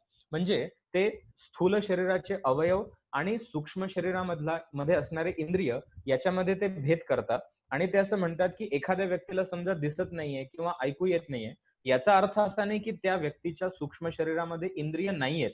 कारण की सर्व जीवांना सूक्ष्म शरीर समान रूपाने आहे. 18 तत्व समान रूपाने आहेत. म्हणजे सगळ्यांना ज्ञानेंद्रिय, कर्मेंद्रिय, मन, अहंकार, बुद्धी, तन्मात्र, हे सर्व घटक सर्व जीवांच्या सूक्ष्म शरीरामध्ये आहेत. फक्त मनुष्याच्याच असं नाही, इतर प्राण्यांच्या पण, पक्ष्यांच्या पण, कीटक, कृमी, पशु, वनस्पती सर्वांचं सूक्ष्म शरीर आहे आणि सर्वांच्या सूक्ष्म शरीरामध्ये समान रूपाने 18 तत्व आहेत. फक्त ज्या प्रकारचं स्थूल शरीर तो जीव धारण करतो, त्या स्थूल शरीरामध्ये कुठल्या इंद्रियाच्या शक्तीची वापर जास्त होतो किंवा कुठल्या शक्तीला अभिव्यक्त करण्यासाठी जास्त स्कोप मिळतो, त्या अनुषंगाने जास्त आपल्याला त्या विषयाचं ग्रहण होतं. आता थोडक्यात समजा मी तुम्हाला उदाहरण दिलं, की आपल्याला गंधाचं ज्ञान होतं, पण मनुष्यापेक्षा जास्त कुत्र्याला वासाचं ज्ञान अधिक चांगल्या प्रकारे होतं. म्हणजे कुत्र्याच्या शरीरामध्ये, त्याच्या स्थूल शरीरामध्ये अशी सोय आहे, की ते जे इंद्रिय आहे त्याला जास्त स्कोप मिळेल, त्याला जास्त अजून क्रिया करण्यासाठी प्रवृत्ती होईल. आणि आपल्याला जे वाटतं, की आपल्याला शब्दाचं ज्ञान होतं किंवा आपण जे इंद्रिय वापरतो, तर आपण आपल्या इंद्रियांची किती शक्ती वापरतो? तर आपण फक्त 2%, 3%, 5% एवढीच आपण आपल्या इंद्रियांची शक्ती वापरतो. आपल्याला इंद्रियांची 100% शक्ती वापरता येत नाही. आणि समजा आपण म्हणलं की मला गंधाचं ज्ञान होतंय, तर मी माझ्या इंद्रियाची 5% शक्ती वापरली, तर कुत्र्याच्या शरीरामध्ये ती 10% वापरली जात असेल. किंवा आता समजा सापाला स्पर्शाचं ज्ञान अधिक चांगल्या पद्धतीने होतं. म्हणजे काय, की सापाचं जे स्थूल शरीर आहे, त्याचं जे शरीर आहे, ते स्पर्शाचं ज्ञान करून देणारं जे इंद्रिय आहे, त्याला ते जास्त स्कोप देतं. किंवा हत्ती आहे किंवा इतर काही प्राण्यांना खूप लांबचं ऐकू येतं. म्हणजे त्यांच्या शरीरामध्ये अशी सोय आहे, की त्या इंद्रियाला जास्त क्रिया करण्यासाठी चालना मिळते किंवा ते अजून जास्त सक्षमपणे त्यांच्यामध्ये काम करू शकतात. म्हणजे काय, की सर्व जीवांमध्ये जे काही इंद्रिय आहेत, त्यांच्यामध्ये 100% शक्ती आहे. त्यांच्यामध्ये जी शक्ती आहे, असं नाही की एका जीवाच्या इंद्रियामध्ये असणारी शक्ती कमी आहे आणि दुसऱ्या जीवाच्या इंद्रियामध्ये असणारी शक्ती ही जास्त आहे. असं आपण कमी जास्त नाही म्हणू शकत. कारण की ती शक्ती सर्व जीवांच्या इंद्रियामध्ये समान रूपाने आहे. फक्त जेव्हा एक जन्म घेतल्यानंतर त्या स्थूल शरीराच्या अनुषंगाने त्या शक्तीला वापरण्यासाठी किती स्कोप मिळतो, हे त्याच्यावरती अवलंबून आहे. समजा आता हा जो स्थूल शरीर माझा मनुष्याचा आहे, जर पुढचा जन्म मी कुत्र्याचा घेतला किंवा पुढचा जन्म मी हत्तीचा घेतला, तर त्या स्थूल शरीराच्या अनुषंगाने माझ्या इंद्रियामध्ये असणारी ती शक्ती जास्त कार्यान्वित होईल. म्हणजे काय, की थोडक्यात या सगळ्या विषयाला आपल्याला असं म्हणता येईल, की आपण जे आहोत ते 3 गोष्टींचं कॉम्बिनेशन आहे. पुरुष, आता पुरुष म्हणजे नक्की काय तत्व आहे ते मी थोडं नंतर थोडक्यात सांगतो. त्यानंतर सूक्ष्म शरीर आणि स्थूल शरीर. तर याच्यामध्ये आपल्याला असं म्हणता येईल, की पुरुष थोडक्यात आपण असं म्हणूया, की आपल्यामध्ये असणारं जे चेतन तत्व आहे, जे चैतन्य आहे. चैतन्य म्हणजे नक्की काय, की समजा आता मी तुमच्याशी बोलतोय, तर तुम्ही ऐकता आहात ही मला जाणीव होतीये किंवा मी पण तुमच्याशी बोलतोय, मी जे काही बोलतोय ते तुम्ही समजून घेत आहात. तुम्हाला त्याचं ज्ञान होतंय. म्हणजेच आपल्यामध्ये असणारी ज्ञान प्राप्त करून घेण्याची योग्यता ती म्हणजे पुरुष आहे. आता याला थोडक्यात आपल्याला असं पहिले एक गोष्ट क्लिअर आपल्याला समजून घ्यावी लागेल, की याला आपण आत्मा असं आपण म्हणू शकतो. पण तरी सुद्धा सर्व दर्शनांमध्ये पुरुष किंवा आत्मा ही जी संकल्पना आहे, याची संकल्पना वेगवेगळी आहे. म्हणजे इथे जो पुरुष आहे, तो वेदांतामध्ये आत्मा एकच आहे असं नाही किंवा न्यायदर्शनामध्ये जो आत्मा संकल्पना आहे, ती एकच आहे असं नाही. कारण की जसं आपण काल बघितलं, की दर्शनमध्ये प्रत्येक दर्शनाचा दृष्टिकोन हा वेगळा आहे. तसंच सांख्य आणि योग या 2 दर्शनामध्ये पुरुष म्हणजे नक्की काय?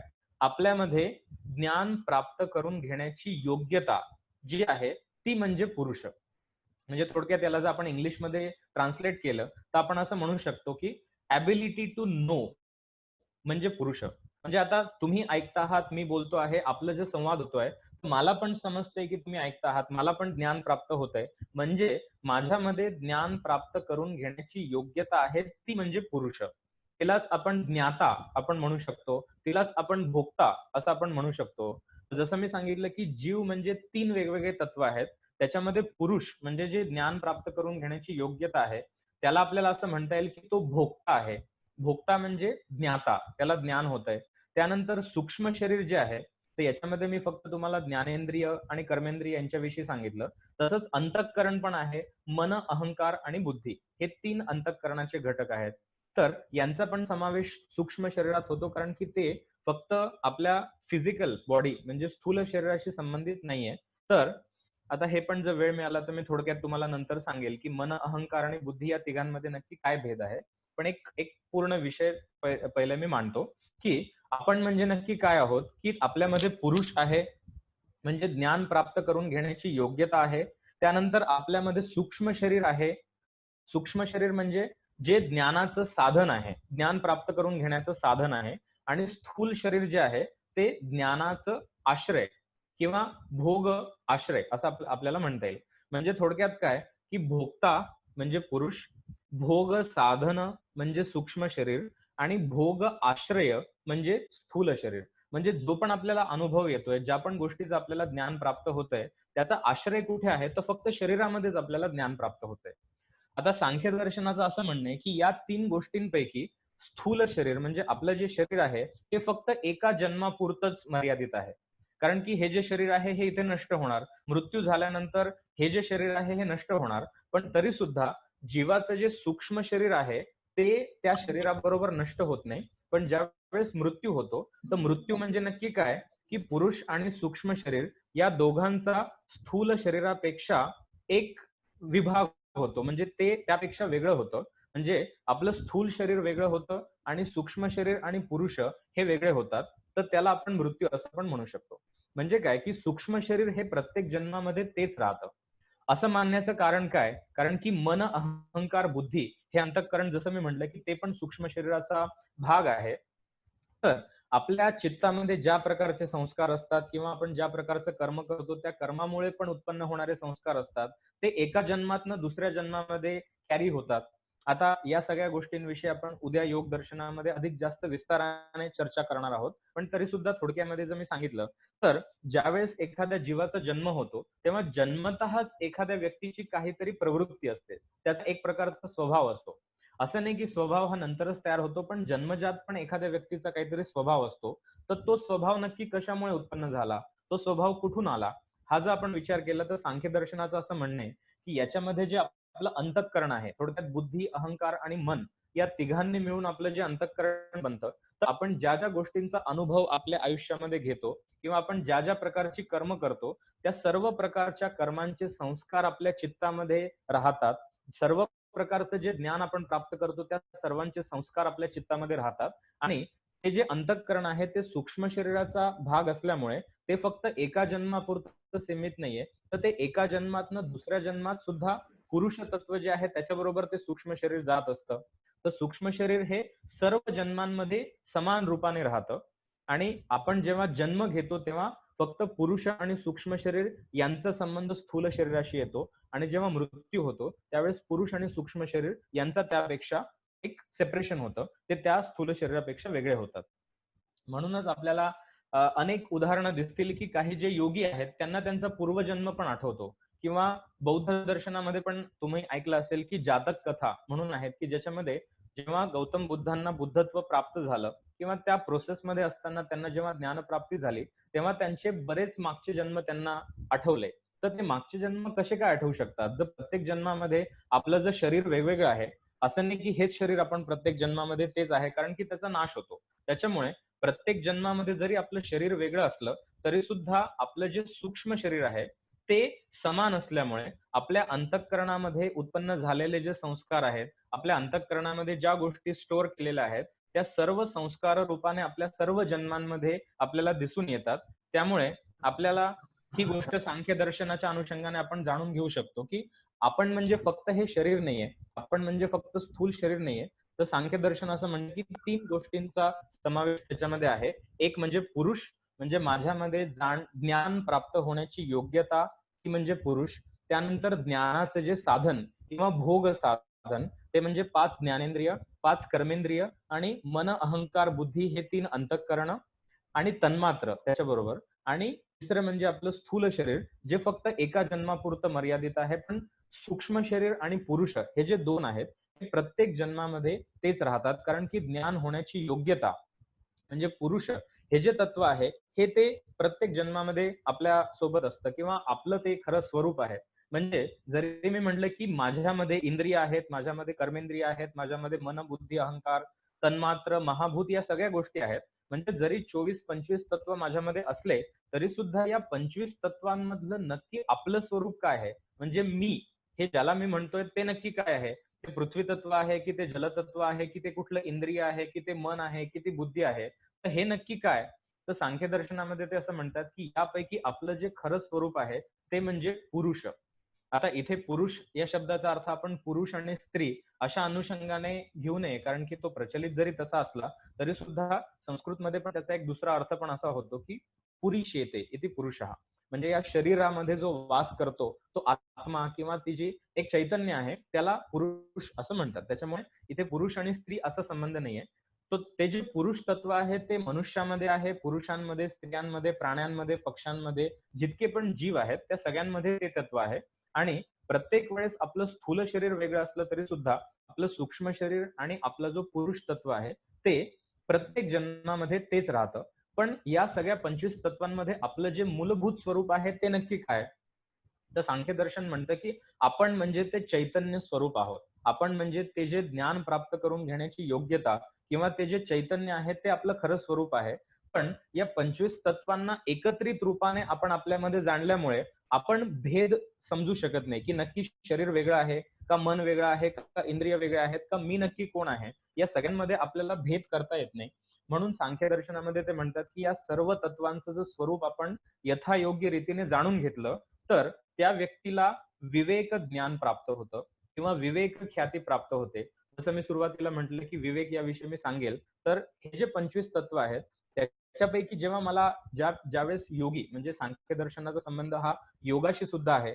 तर ज्यावेळेस समाधी अवस्थेमध्ये किंवा ध्यानाच्या अवस्थेमध्ये जेव्हा व्यक्तीला ही जाणीव होते की मी म्हणजे शरीर नाहीये किंवा मी इंद्रिय नाहीये, कारण की जेव्हा शरीर काम करत नाही तेव्हा सुद्धा मी आहे.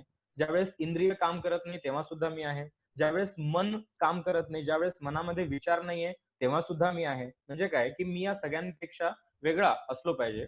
तर ज्यावेळेस जो पुरुष चैतन्य स्वरूप आहे तो आणि इतर तत्व हे वेगळे आहेत, हे भेद म्हणजे याच्यामध्ये भिन्नता आहे, हे जेव्हा ज्ञान होतं तेव्हा त्या ज्ञानाला म्हणतात विवेक ज्ञान.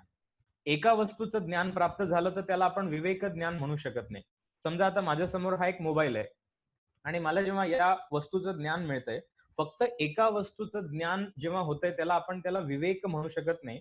पण ज्यावेळेस 2 गोष्टींमध्ये भिन्नता आहे, 2 गोष्टींमध्ये भेद आहे, अशा प्रकारचं जेव्हा ज्ञान होतं, त्याला आपल्याला म्हणता येतं विवेक ज्ञान, कारण की ते भिन्नतेचं ज्ञान आहे. तर विवेक म्हणजे थोडक्यात काय, की ज्याला आपण इंग्लिशमध्ये म्हणू शकतो, की डिस्क्रिमिनेटिव्ह नॉलेज किंवा डिस्टिंक्टिव्ह नॉलेज. म्हणजे 2 गोष्टी वेगवेगळ्या आहेत अशा स्वरूपाचं जे ज्ञान आहे, ते म्हणजे विवेक ज्ञान.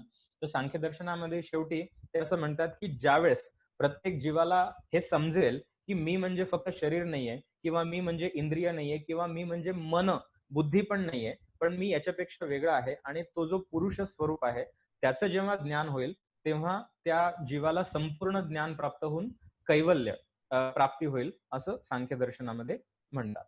तर हा एक थोडासा तिसरा सिद्धांत जो 25 तत्वांचा सांख्य दर्शनामध्ये आहे, तो थोडक्यामध्ये आपण बघितला. याच्यामध्ये काही मुद्दे अजून एक राहिले तर मी थोडक्यात सांगतो, की जे अंतःकरणाचे 3 घटक आहेत, मन, अहंकार आणि बुद्धी. आता याच्याबरोबर जेव्हा वेदांतामध्ये ते अंतःकरणाची चर्चा करतात, तेव्हा त्या 4 गोष्टींविषयी चर्चा करतात. मन, बुद्धी, चित्त आणि अहंकार. तर सांख्य दर्शनामध्ये चित्त या तत्वाचा एक वेगळ्या तत्व म्हणून समावेश केलेला नाहीये आणि वेदांतामध्ये सुद्धा जी अवधारणा आहे मन, बुद्धी, अहंकार यांच्याविषयी, त्यापेक्षा सांख्य दर्शनांमध्ये जे मत आहे ते थोडंसं वेगळं आहे. तर थोडक्यात आता 2 मिनिटांमध्ये सांगतो. नंतर आपण प्रश्नोत्तरं काही असतील तर ती करूया.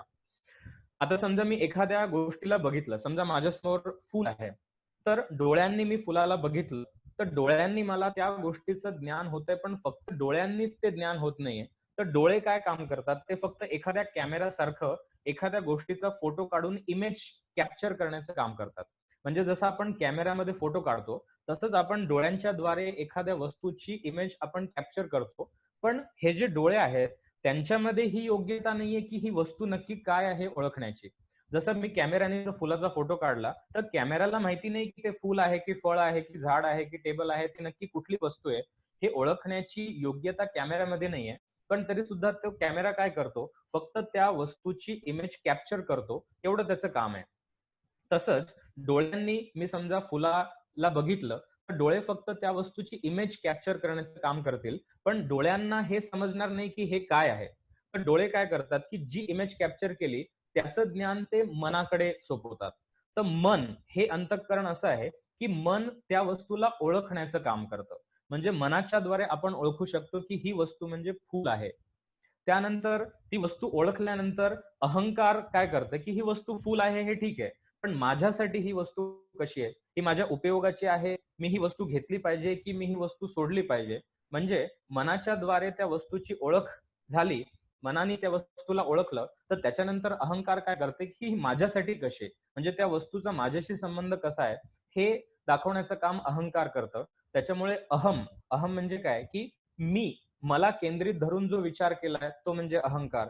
समजा मी फूल बघितलं, तर अहंकार मला सांगेल, की हे फूल तू घेतलं पाहिजे की नाही घेतलं पाहिजे. समजा मला असं वाटतंय, की नाही मी फूल तोडलं नाही पाहिजे कारण की ते झाडावर जास्त सुंदर दिसतंय. तर हे जे सजेशन आहे, हे कोणी दिलं? अहंकाराने दिलं. किंवा मला वाटतंय, की नाही मी फूल तोडलं पाहिजे आणि मी मंदिरात जाऊन देवाला अर्पण केलं पाहिजे. तर हे पण सजेशन कोणी दिलं? अहंकाराने दिलं.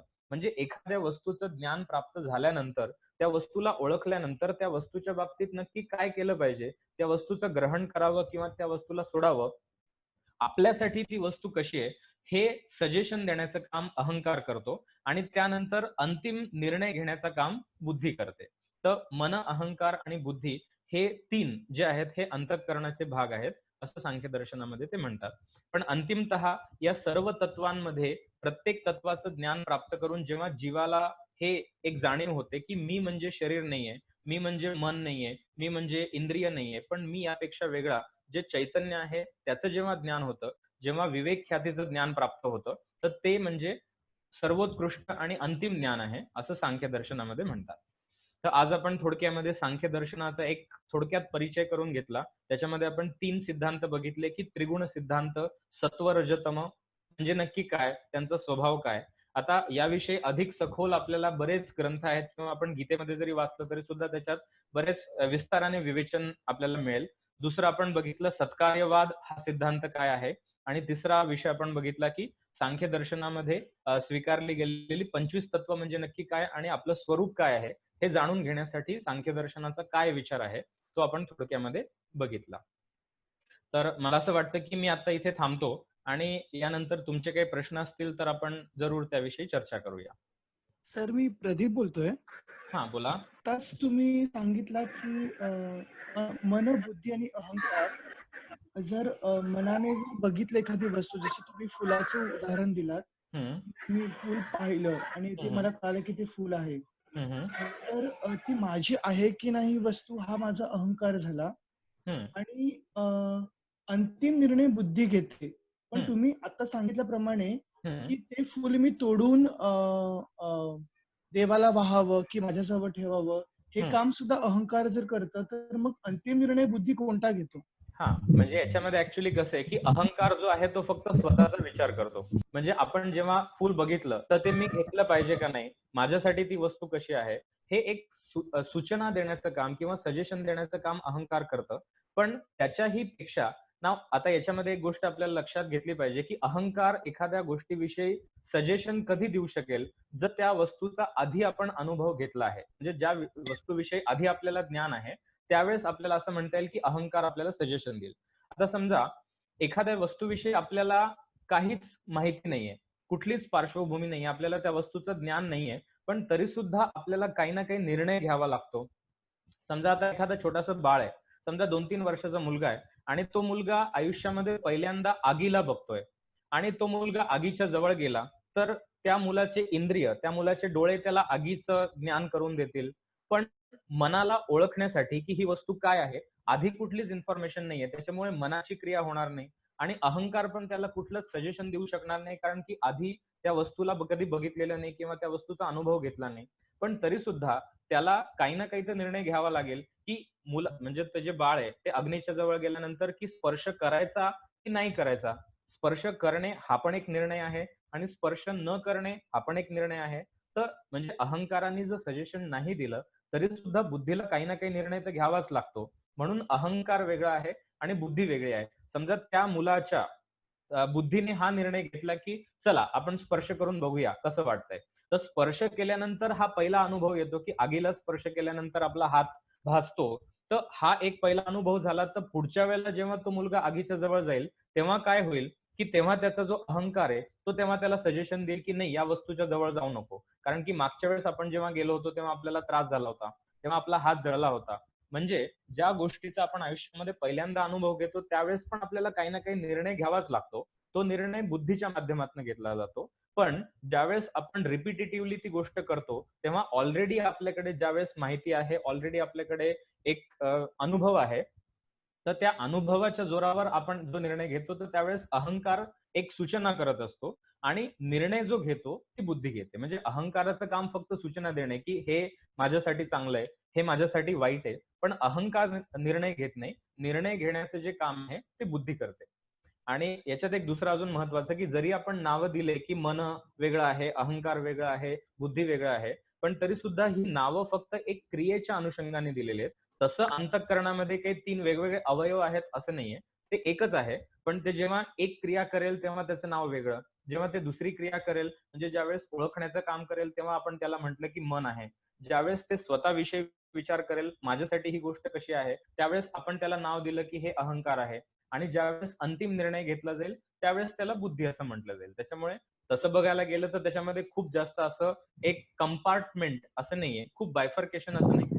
पण एकाच अंतःकरणाने जेव्हा वेगवेगळ्या क्रिया होतात तेव्हा त्या अंतःकरणाला वेगवेगळी नावं आपण देऊ शकतो. सर नमस्कार. नमस्कार. माझा प्रश्न असा आहे की पहिल्या स्लाइडमध्ये तुम्ही असं सांगितलं की सांख्यदर्शन सत्व, रज आणि तम या 3 गुणांचे, जसं सत्वाचं ज्ञान, लघु आणि सुख असा त्यांनी संबंध सांगितला आहे. तर मला एखादी मेल आली किंवा एखादी तार आली, हं.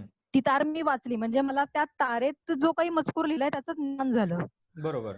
हां, पण हं. त्याच्यात माझी कुठली तरी जवळची व्यक्ती गेली आहे, ऑफ बरोबर. झाली आहे, असा हं. असा त्याच्यामध्ये मजकूर असेल तर मला तिथे दुःख होतं. तर बरोबर. मग सत्व आणि ज्ञान आणि मग दुःख होतं. तर सुख असा संबंध का जोडलाय त्यांनी?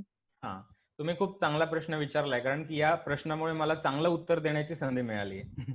तर याच्यामध्ये आपण सत्व, रज, तम हे कसं जाणून घेऊ शकतो, की जेव्हा तुम्ही तार वाचता, तेव्हा त्या तारेमध्ये किंवा त्या मेलमध्ये जे काही शब्द लिहिलेले आहेत, तुम्ही तुम्ही इंग्लिश भाषा जाणता किंवा तुम्ही मराठी भाषा जाणता, त्याच्यामुळे त्या शब्दांचा अर्थ तुम्हाला माहिती झाला, बरोबर? की हो. एखादी व्यक्ती गेलेली आहे. म्हणजे शब्दांचा अर्थ ज्ञान, त्या शब्दांच्या अर्थाचं ज्ञान होण्यासाठी सत्वगुण आवश्यक आहे, कारण की सत्व म्हणजे ज्ञान. आणि जेव्हा तुमच्या लक्षात आलं की एखादी व्यक्ती नाहीये, एखादी व्यक्ती एक्सपायर झालीये, तर तिथे तुम्हाला दुःख का झालं? कारण की आपण रिअॅलिटीपेक्षा लांब गेलो. म्हणजे आपण यथार्थ ज्ञान प्राप्त करून नाही घेतलं. काय नाही करून घेतलं, की आपल्या सगळ्यांना माहिती आहे की एखाद्या व्यक्तीचा जर जन्म झाला, तर त्या व्यक्तीचा मृत्यू पण होणं निश्चित आहे आणि आपल्याला हे पण माहिती आहे की मृत्यू कधी होणार, हे आपल्या हातामध्ये नाही किंवा आपल्याला आधी पूर्वसूचना पण असेल, असं काही नाही. त्याच्यामुळे मृत्यू ही एक नैसर्गिक घटना आहे. पण ही नैसर्गिक घटना असून सुद्धा त्याला आपण योग्य प्रकारे जाणलं नाही. आपण काय केलं? आपण दुःख केलं. म्हणजे नॅचरल घटना असून जसं निसर्गामध्ये उत्पत्ती होते, जसं जन्म होतो, तसा मृत्यू होतो, ही एक नैसर्गिक घटना होती. पण आपण त्या घटनेला योग्य प्रकारे त्याचं ज्ञान प्राप्त नाही केलं, म्हणून आपल्याला दुःख झालं. म्हणजे आपण काय झालं? यथार्थतेपेक्षा आपण लांब गेलो. तर आपल्याला ते पण प्राप्त झालं, तर आपल्याला दुःख नाही वाटणार. आपल्याला काय वाटतंय, की नाही असं व्हायला नाही पाहिजे होतं. म्हणजे काय? त्याच्यामध्ये अपेक्षा आली. आता ऍक्च्युअली या त्रिगुणांविषयी खूप सारा सांगण्यासारखं आहे. म्हणजे नुसतं त्रिगुण हा विषय घेतला तरी सुद्धा आपण 3-4 दिवस चर्चा करू शकतो असं आहे. पण तरी सुद्धा थोडक्यात आपण विषय जो घेतला त्याच्यामध्ये आपण ते सगळं बोलू शकलो नाही.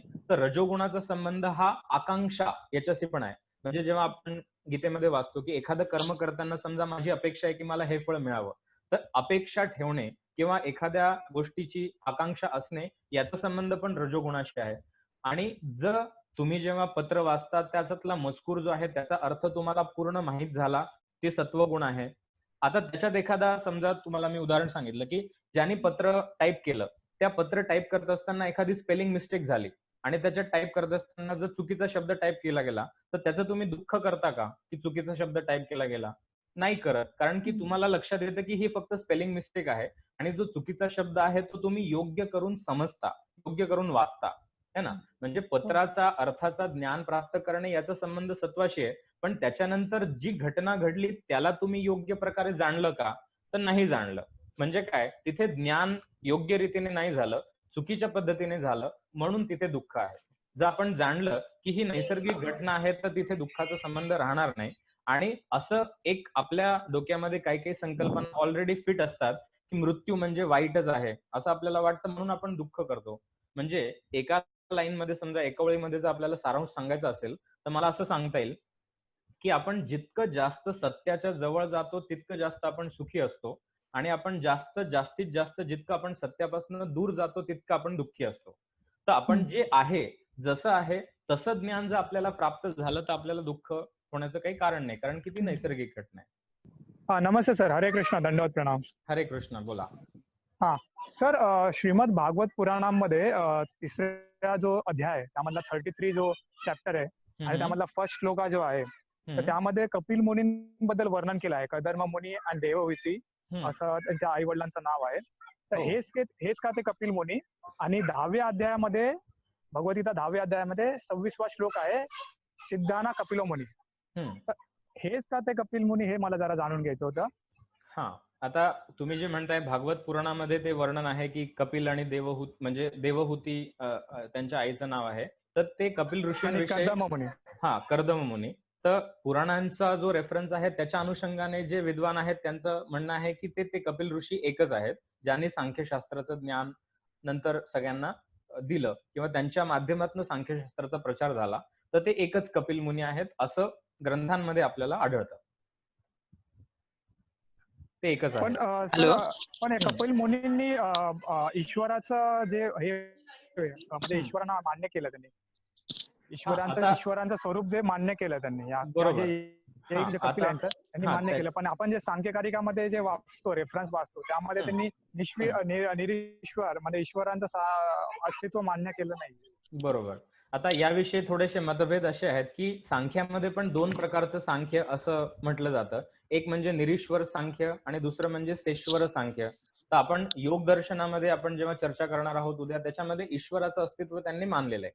आणि सांख्यशास्त्र आपण जे म्हटलं त्याच्यामध्ये पण विद्वानांचे, आता मी स्वतःहून माझं मत काय आहे असं म्हणून मी सांगत नाही, पण याविषयी ज्या लोकांनी अभ्यास केलाय त्याविषयीच मी सांगतो की सांख्यशास्त्रामध्ये जरी सुद्धा त्यांनी ईश्वराविषयी मेन्शन केलेलं नाहीये, ईश्वराविषयी उल्लेख नाहीये, पण याचा अर्थ असा नाही की त्यांनी ईश्वराचं खंडन पण केलेलं आहे.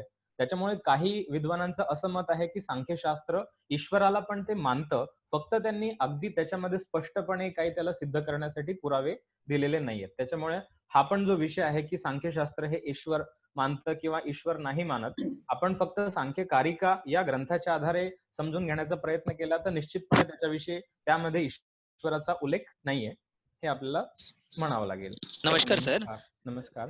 हा सर, माझं अवधूत घाडगे नाव आहे. सर, मला एक असं विचारायचं होतं की प्रकृतीचं जे इव्हॉल्युशन आहे त्याबद्दल मी वाचलं होतं. इव्हॉल्युशनच्या आधी त्यांनी असं दिलेलं की तिन्ही गुण एका साम्य अवस्थेत असतात. हा, आणि अचानक खळबळ माजते.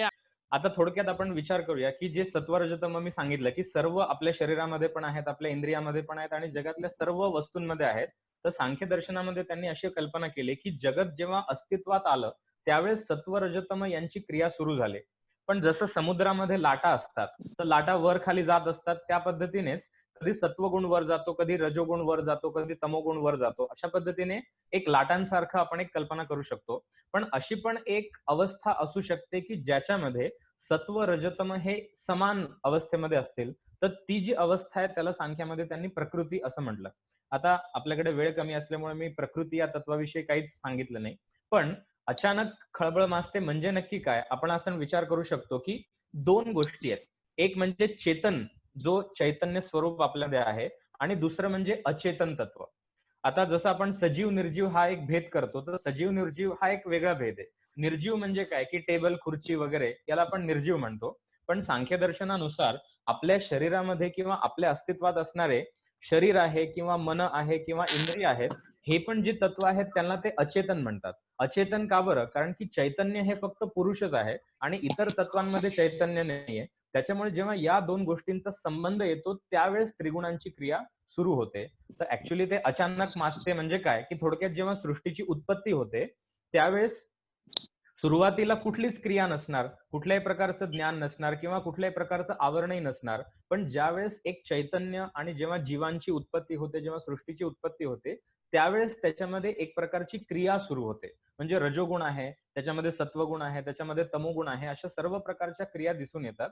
तर ज्यावेळेस चेतन पुरुष आणि अचेतन तत्व म्हणजे शरीर किंवा सूक्ष्म शरीर यांचा संबंध बनतो त्यावेळेस ती क्रिया सुरू होते.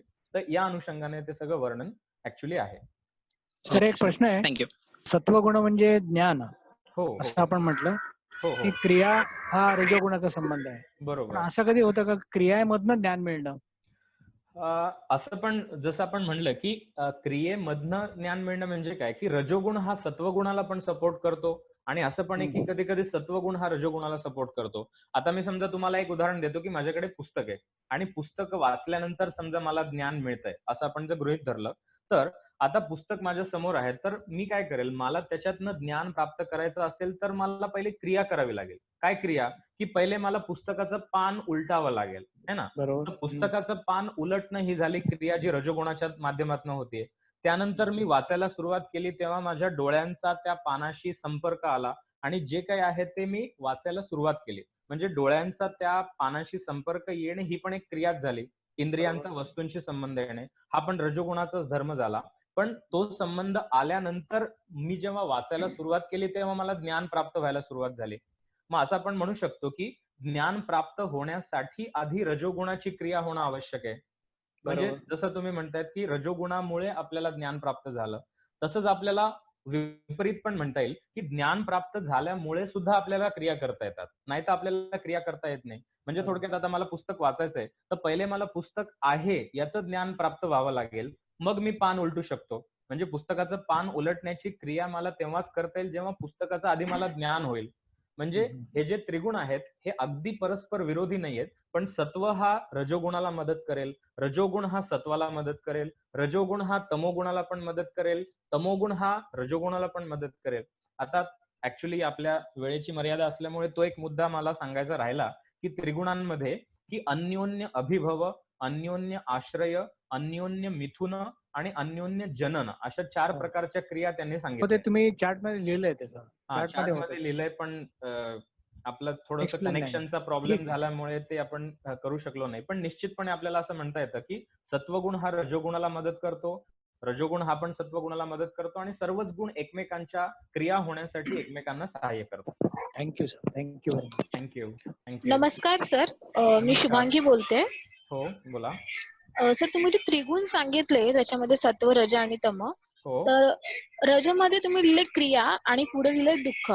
हो. तर सर, आपण एखादं कर्म किंवा क्रिया केल्यानंतर आपल्याला दुःख आणि सुख दोन्ही होतं, बरोबर? बरोबर. सर, तर मला ते एक समजलं नाहीये. आणि दुसरा एक माझा प्रश्न आहे की तुम्ही जे महत, बुद्धी आणि अहंकार सांगितलात, हो हो, तर एखादी गोष्ट माझीच योग्य आहे किंवा मी सांगतोय ते सर्वश्रेष्ठ आहे, याला आपण अहंकार म्हणू शकतो का? असं आपण म्हणू शकतो, कारण की त्याच्यामध्ये आपण स्वतःला जास्त महत्व देतोय. आणि जसं मी म्हणलं की अहंकार हा जो आहे हा अगदी आवश्यक नाही की तो फक्त आपल्या भल्याचाच आपल्याला सल्ला देईल. कारण की कधी कधी काय होतं की जी गोष्ट मला चांगली वाटते, म्हणजे मला जे वाटतं ते जास्त योग्य असं मला वाटतं, कदाचित ती गोष्ट चुकीची पण असू शकेल. कधी कधी समजा मला वाटलं की नाही हे बरोबर आहे, मला असं वाटतं की हे बरोबर आहे, पण ते चुकीचं पण असू शकतं. त्याच्यामुळे अहंकार हा फक्त स्वतःचा विचार करतो. तर तुम्ही जे म्हणताय तसं आपण म्हणू शकतो की अहंकाराचा संबंध हा इगोशी आहे. आणि दुसरा जर तुम्ही प्रश्न विचारला की रजोगुणाचा संबंध हा दुःखाशी कसं काय आहे, तर ऍक्च्युली वेळ कमी असल्यामुळे तो पण विषय एक सांगायचा राहिला की ज्या ज्या वेळेस आपण क्रिया करतो त्यावेळेला मोस्ट ऑफ द टाइम्स, बऱ्याच वेळेला आपण जेव्हा क्रिया करतो तेव्हा ती कुठल्या तरी उद्देशाने करतो की मला या क्रियेतनं काय मिळालं पाहिजे. म्हणजे छोट्या छोट्या गोष्टी जरी आपण केल्या तरी सुद्धा आपली त्याच्यातनं काहीतरी अपेक्षा असते. म्हणजे रजोगुण हा क्रिया आहेच, पण समजा ती जी क्रिया आहे ही ती सत्वगुणाच्या प्रभावाखाली असेल. समजा एखाद्या व्यक्तीने कुठलीही कामना न करता, कुठलीही इच्छा न धरता जर निष्काम कर्म केलं, म्हणजे समजा आता मी तुम्हाला काही मदत केली आणि मला काही अशी अपेक्षा नाही की तुम्ही माझ्यासाठी काहीतरी करावं, म्हणजे एक निष्काम भावनेने जर कर्म केलं तर आपण असं म्हणू शकतो की ती जी क्रिया आहे, ते जे कर्म आहे ते सत्व प्रधान आहे. सत्व प्रधान असल्यामुळे त्याच्यात दुःख असणार नाही. पण समजा तीच क्रिया ही तमो प्रधान आहे, म्हणजे मला असं वाटतं की नाही मला याच्यातनं काहीतरी मिळालं पाहिजे, किंवा नुसतं रजोगुण असेल तर रजोगुणाचा संबंध जसं मी म्हटलं की आकांक्षा, इच्छा याच्याशी पण आहे. तर समजा कर्म करताना मला असं वाटतंय की हे मला याच्यातनं मिळालं पाहिजे. समजा मी तुम्हाला मदत केली तर मला असं वाटतंय की तुम्ही मला थँक्यू तरी म्हणायला पाहिजे, किंवा कर्म मी तुम्हाला मदत केली तर मला असं वाटतंय की मी दुसऱ्याला मदत करतोय म्हणजे मला पुण्य मिळेल, सत्कर्म केलं वगैरे वगैरे. म्हणजे ज्यावेळेस कर्म करताना आपल्या मनात काहीतरी आसक्ती असते की हे मला याच्यातनं मिळणार आहे, तर ज्यावेळेस आसक्ती आहे त्या आसक्तीमुळे त्याच्यामध्ये ऑटोमॅटिकली दुःख तयार होतं. अशा अनुषंगाने त्यांनी रजोगुणाचा संबंध दुःखाशी लावलाय. पण जर ती क्रिया सत्वप्रधान असेल, म्हणजे ज्ञानयुक्त कर्म असेल, तर त्याच्यामध्ये दुःख असत नाही, कारण की तो व्यक्ती जो करतोय अपेक्षेने कर्म करत नाहीये, तर तो निष्काम भावनेने कर्म करतोय. म्हणजे याच्यामध्ये पण आपण एक कॉम्बिनेशन अशा अनुषंगाने करून निर्णय घेऊ शकतो की सत्व रज हे पण कॉम्बिनेशन आहे, रजतम असं पण कॉम्बिनेशन आहे. त्याच्यामुळे आपण फक्त त्या गुणांचं जे एक मूलभूत स्वरूप आहे ते आपण जाणून घेण्याचा प्रयत्न केला, पण इतर पण त्याच्यामध्ये अगदी विस्ताराने बऱ्याच गोष्टी आहेत. हॅलो सर, मी चिन्मय लोंढे बोलतोय. बोला. हा, माझा एक प्रश्न होता सत्कार्यवादावरती, की जसा लोखंडाचा गोळा आहे त्याची कुऱ्हाड होते, बरोबर. तर लोखंडाचा गोळा हा कारण झाला आणि कुऱ्हाड हे कार्य झाले, बरोबर. तर त्याच्यामध्ये लोखंडाचा गोळा म्हणजे त्याचं रूपही बदललंय आणि त्याचा उपयोग पण बदललाय. बरोबर. तर त्याच्यामध्ये जसं असं म्हटलंय, पण मग सत्कार्यवादमध्ये असं होतं की ते फक्त व्यक्त होतं. पण मग हे तर वेगवेगळं आहे ना, असा माझा प्रश्न आहे. नाही, व्यक्त होतं म्हणजे काय, की आपण नुसतं जेव्हा लोखंडाचा गोळा होता तेव्हा आपण त्याला कुऱ्हाड म्हणत होतो का? नव्हतो म्हणत. आपण त्याला फक्त काय नाव दिलं, की हा फक्त लोखंडाचा गोळा आहे. म्हणजे कुऱ्हाड जी आहे ती उत्पन्न होण्याच्या आधी सुद्धा लोखंडामध्येच अस्तित्वात आहे, असं सांख्याचं म्हणणं आहे. म्हणजे ती व्यक्त झाली म्हणजे असं नाही की ते काहीतरी अजून वेगळं झालं. फक्त त्याचं नाव आपण वेगळं दिलं. म्हणजे जेव्हा नुसता गोळा होता तेव्हा आपण त्याला कुऱ्हाड म्हणत नव्हतो. आणि जेव्हा त्याच्यामध्ये क्रिया झाली, आपण त्याचं स्वरूपामध्ये परिवर्तन झालं, तेव्हा आपण त्याला कुऱ्हाड म्हणायला लागलो. हे पण एक प्रकारचं परिवर्तनच आहे. आणि समजा लाकूड आहे, त्याचं टेबल बनलं, तर लाकडाचं प्रयोजन वेगळं आहे, टेबलचं प्रयोजन वेगळं आहे. म्हणजे जेव्हा परिवर्तन होतं, तेव्हा त्या वस्तूंनी केले जाणाऱ्या क्रिया पण वेगवेगळ्या असतात. त्याच्यामुळे याच्यामध्ये विरोधाभास असण्याचं काही कारण नाही. आधीचा जो फॉर्म होता, जसं मी अजून एक उदाहरण दिलं, की समजा टेबल मी जाळलं आणि त्याची राख बनली. तर टेबल आपण वस्तू ठेवण्यासाठी वापरू शकतो, पण राखेचा तर वापर करता येऊ शकत नाही. म्हणजे स्वरूपामध्ये परिवर्तन होतं, पण वस्तूचा संपूर्ण नाश होत नाही.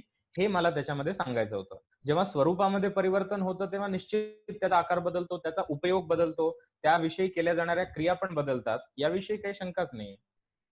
सर, विवेक ख्याती स्टेजमध्ये तमोगुण हा कम्प्लिटली नॉन फंक्शनल होतो का? हा, सांख्य असं म्हणतं की विवेक ख्यातीमध्ये सत्वगुणाचाच पूर्ण उत्कर्ष आहे आणि तमोगुण हा नाही सारखा आहे. अगदी त्याचा अभाव आहे असं आपल्याला म्हणता येणार नाही, कारण की तीनही गुण हे कायम एकच असतात. आणि विवेक ख्याती प्राप्त झाल्यानंतर कायम तो व्यक्ती त्याच अवस्थेमध्ये राहील का? तर असं ते म्हणतात की असं काही नाही, कारण की तो पुन्हा व्युत्थान अवस्थेमध्ये येतो. कारण की त्याला इतर पण क्रिया करण्यासाठी, खाणं पिणं करण्यासाठी, किंवा तो व्यक्ती पण झोपेल आणि नॉर्मल व्यक्तीसारखंच त्याचं आयुष्य असेल. म्हणजे त्याच्या चित्तातनं तमोगुण हा पूर्णपणे गायब नाही झालेला, तो असणार आहे. पण तो अगदी जसं काही तो नाहीच आहे, जसं काही तो शून्य आहे त्या पर्टिक्युलर अवस्थेमध्ये, असं आपल्याला वाटतं. पण ज्यावेळेस संपूर्ण ज्ञान प्राप्त होतं विवेक ख्यातीचं, त्यावेळेस सत्वगुणाचा पूर्ण उत्कर्ष आहे असं आपल्याला म्हणावं लागेल. आज आपण इथे थांबूया.